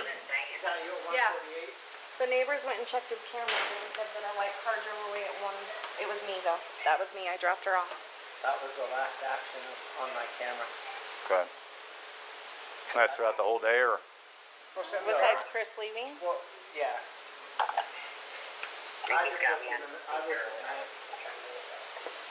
What about the, you know, is there any way you can look for the day? During the daytime? What? Frantic. The girls' car seats are in the car too. So if she left with the friend, she would have took the car seats. Yeah, this whole time, Chris is still in the house, right? 2 whole minutes. Yeah, if you don't mind. Huh? Chris is in the house. We're standing outside of the police officer.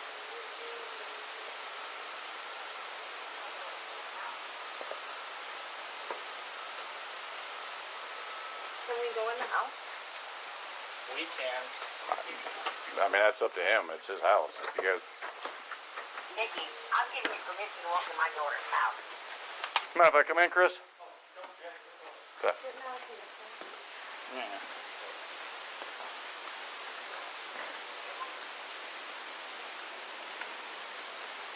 You checked upstairs? She's not there? I just want to make sure she's not passed out somewhere. Is she diabetic?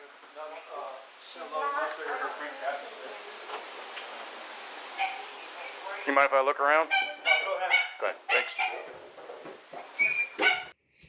Yeah. Everything's vanished, he says. Everything's vanished. Nothing's there. Everything's gone. Well, actually, only they're gone, the girls and Shanann.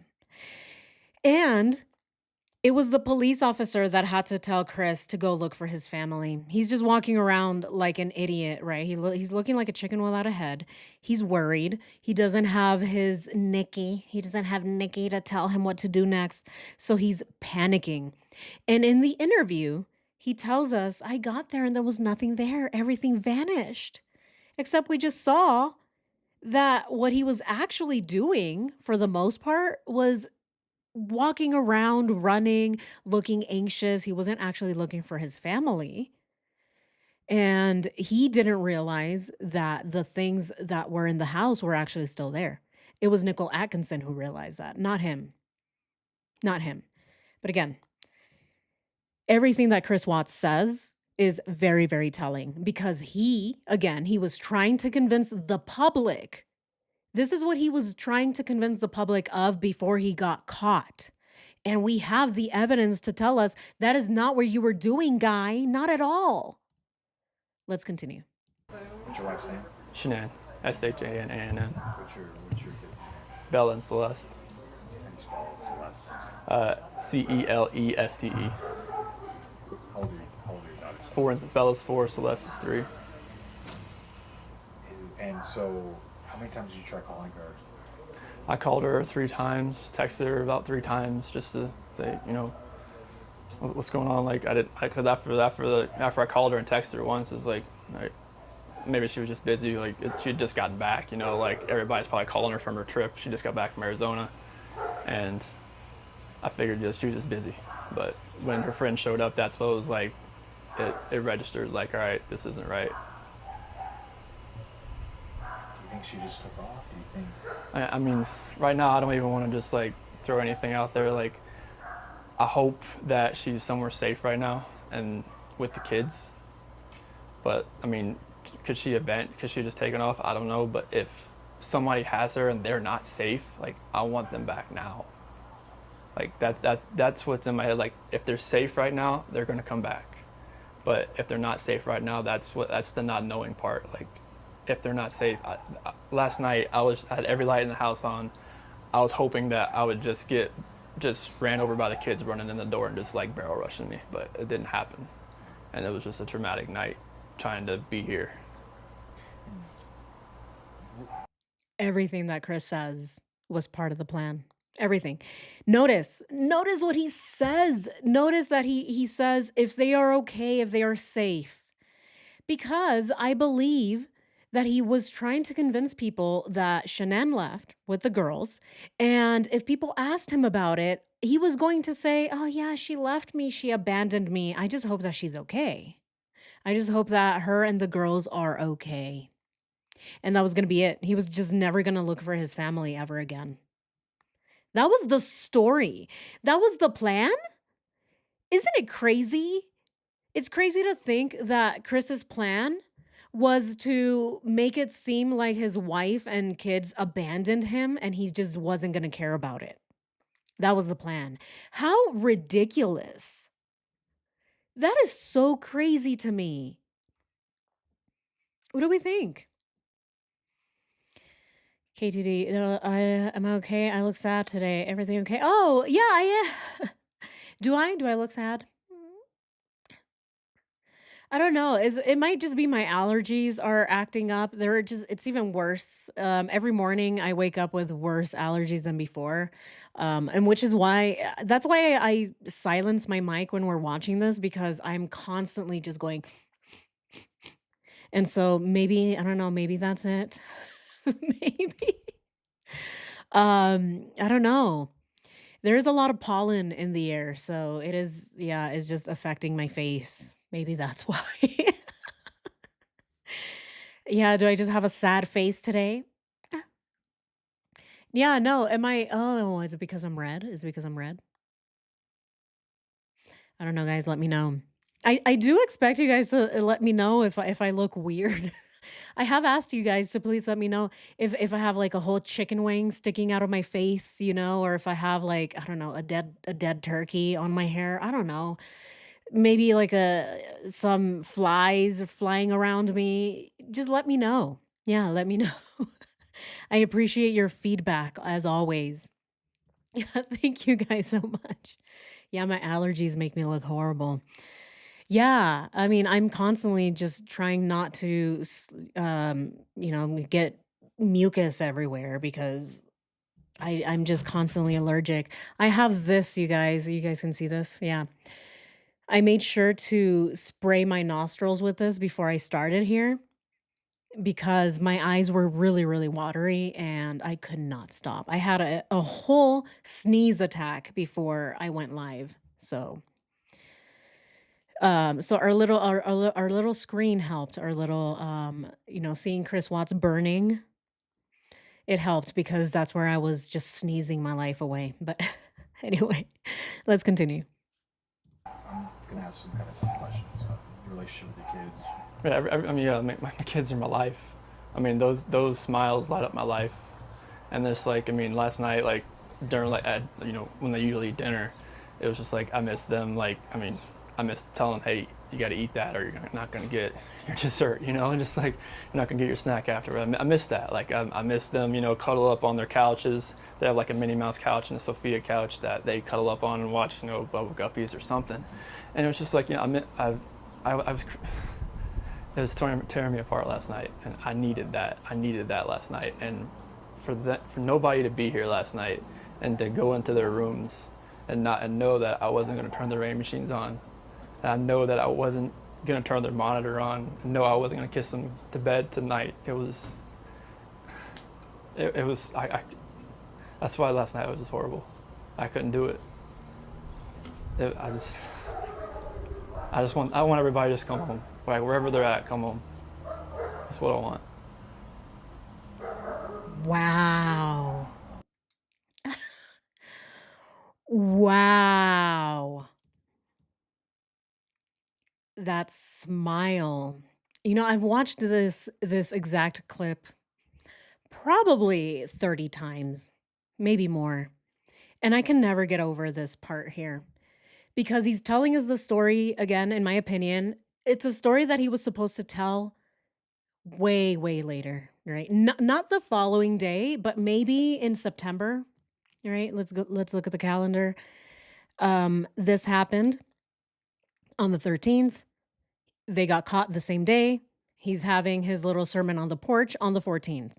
My guess is that he was hoping to tell this exact story in November, maybe December, who knows? But way into the future because of the way that he says it. I miss putting my girls to sleep.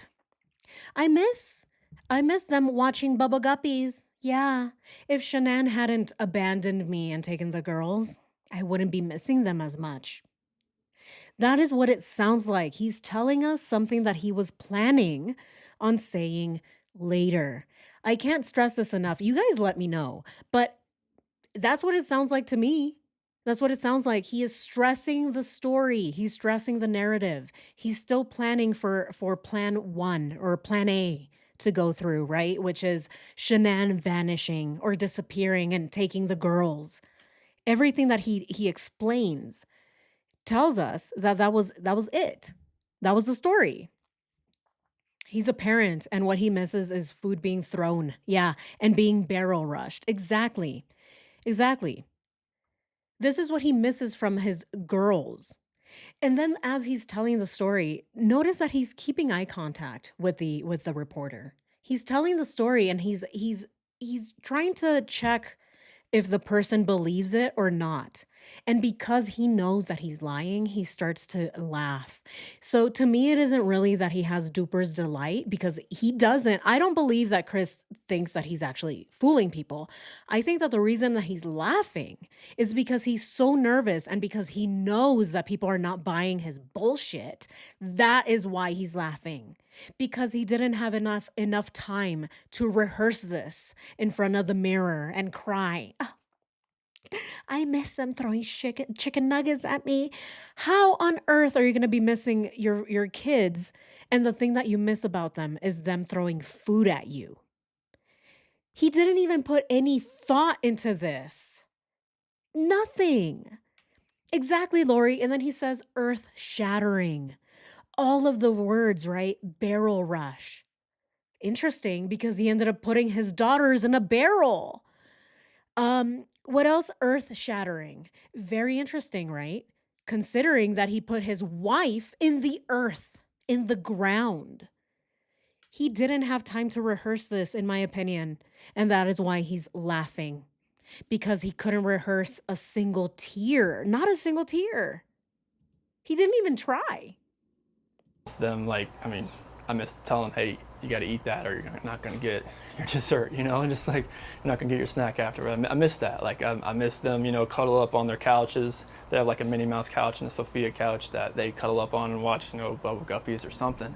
And it was just like, you know, I was, it was tearing me apart last night, and I needed that. I needed that last night, and for nobody to be here last night and to go into their rooms and know that I wasn't going to turn the rain machines on, and I know that I wasn't going to turn their monitor on, and know I wasn't going to kiss them to bed tonight. It was I that's why last night was just horrible. I couldn't do it. I just want. See, that was him trying to act like he was trying to cry, but he can't do it. He can't do it. He knows he's acting. You know when actors are acting and they still laugh? They're in the middle of their line and they laugh. That is Chris Watts. He was in the middle of his line, the line that he rehearsed for maybe a few days prior, or who knows, maybe just that night prior, right? During the 111-minute phone call. He didn't rehearse it long enough. And that's why he laughs instead. He's like, I miss them. Instead of a cry, it was a laugh and a smile because he's so bad. I want everybody to just come home. Like wherever they're at, come home.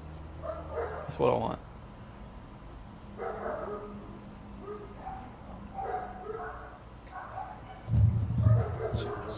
Where was she gone for? She was on. She came back Sunday. You said that to you at night. Yeah, because her flight got delayed from Arizona because of like other storms around the nation. So she's supposed to get home at like 11. She got home at like 1:48. She got in bed about 2. What was she going for? Like family trip or like? It was a Thrive direct sales. And that was the other part that I wanted to show you guys. Notice how he does remember, right? He does remember the time that Shanann was supposed to get home, but the time that she ended up getting home instead. And even the way that he describes Shanann getting home at later, right? He's like, yeah, well, you know, she was supposed to get home earlier, but she ended up getting home at 2. And then even slaps his arm.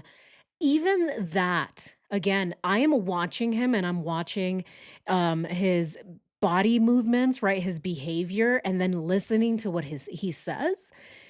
With all the knowledge that we have with Veroscope, right? Everything that we have been watching and everything that we have been learning on our own, as we analyze this, we are watching Chris and everything that he says and does in this little section here is telling, even the way that he slaps himself.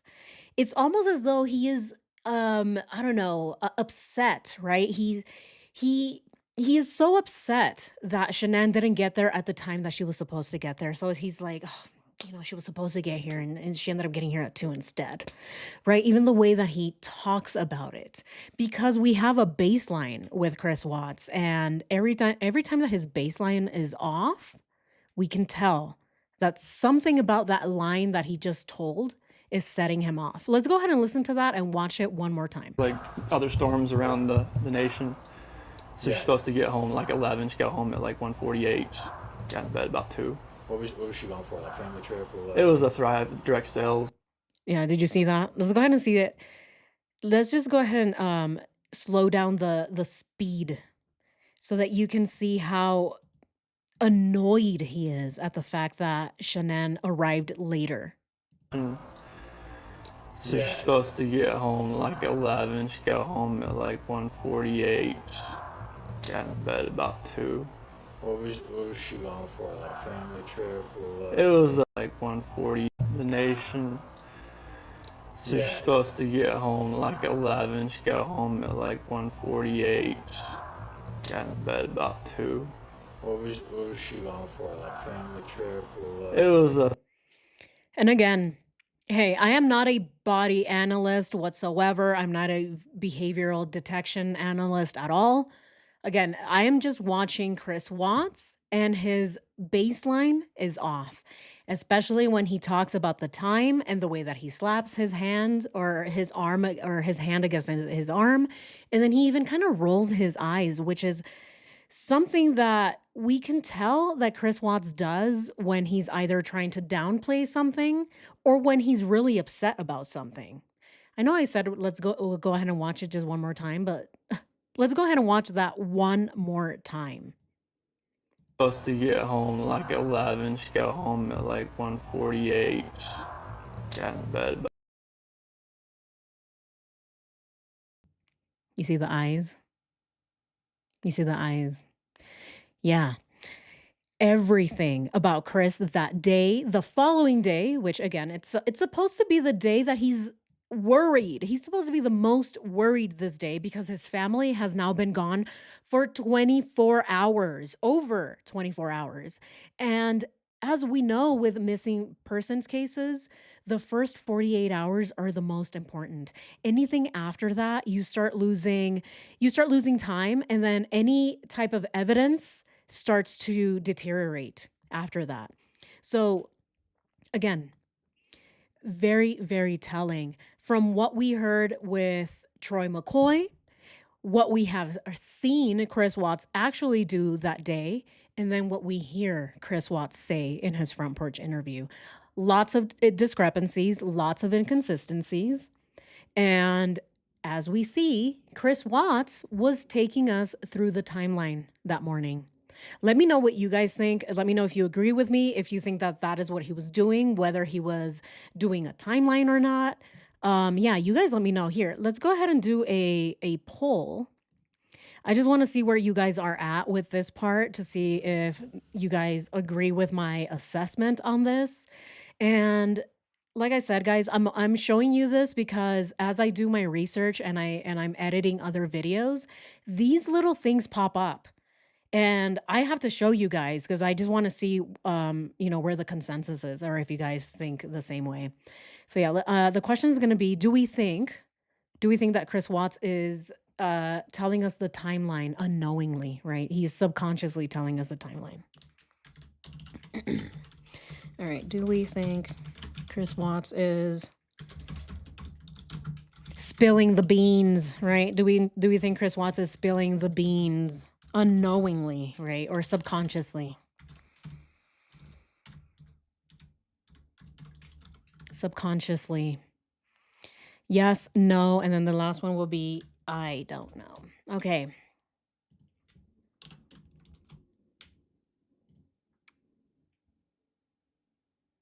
All right, I want to see what you guys think.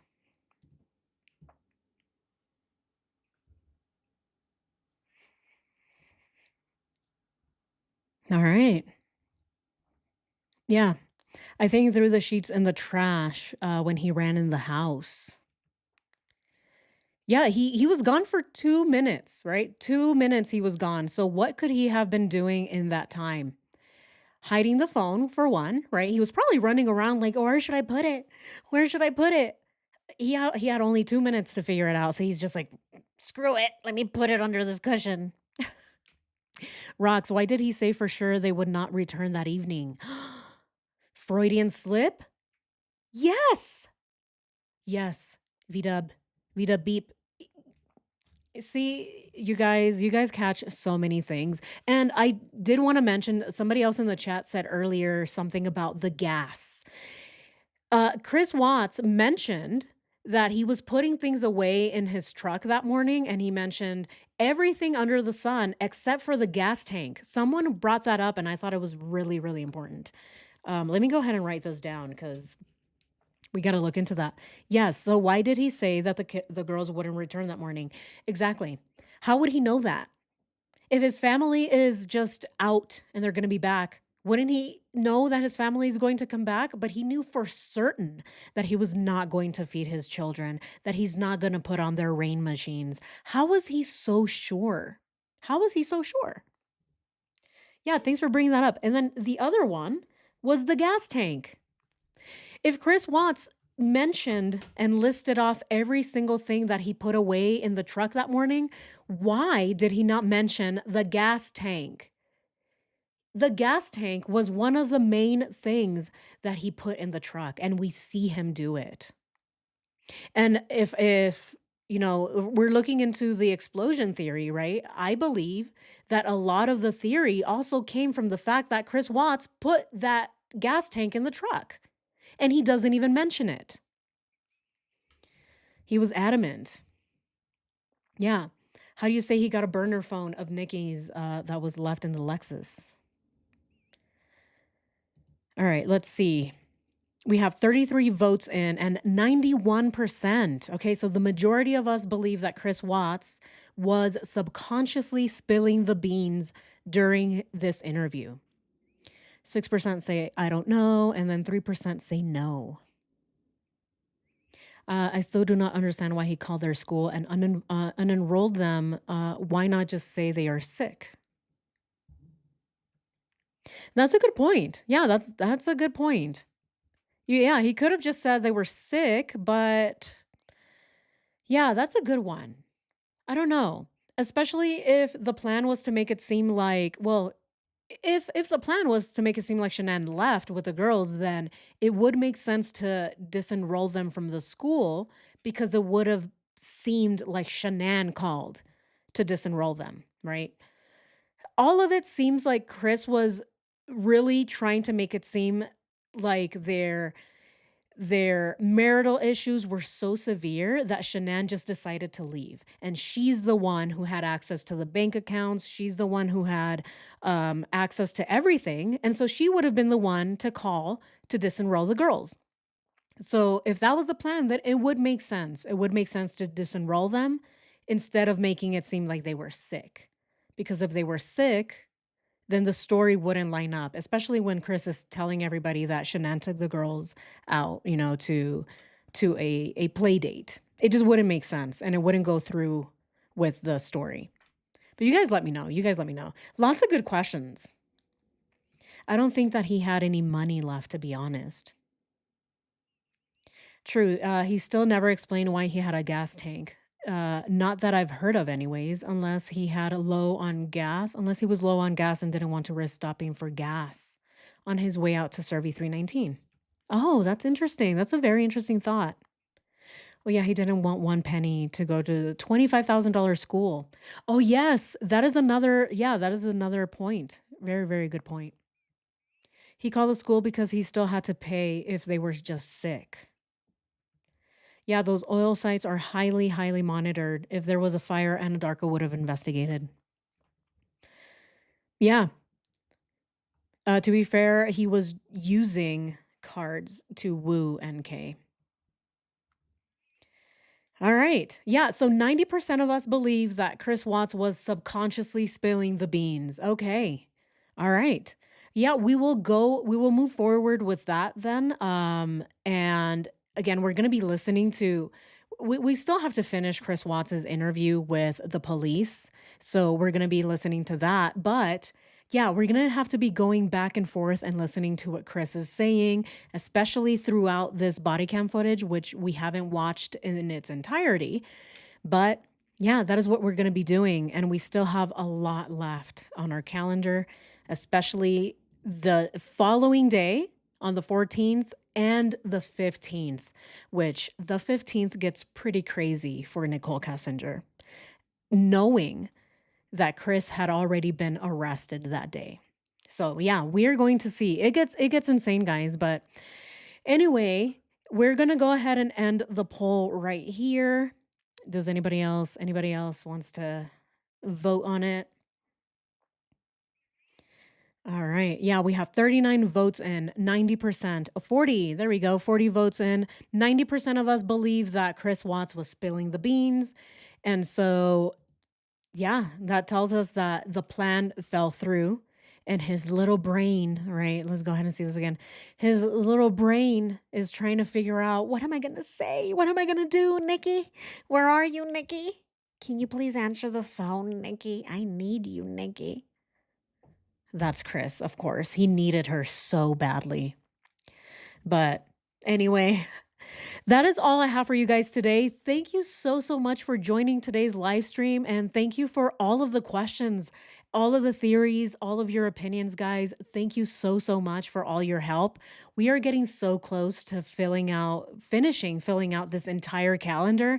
And when it is fully finished, I'm going to go ahead and post it. I know I've been telling you guys that I'm going to do that, but it's not fully finished yet. And so I don't want to post it out there if it's not done.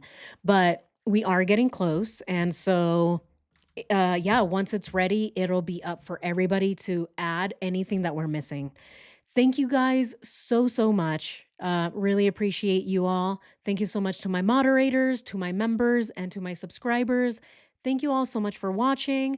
And if you like this live and this is your first time on my channel, please go ahead and subscribe. Subscribing is 100% free, 100% free. And it is the best way to support my channel, guys. Thank you so much. I love you all. Thank you so much. I appreciate you all. I will see you next time and enjoy the rest of your weekend. Thank you.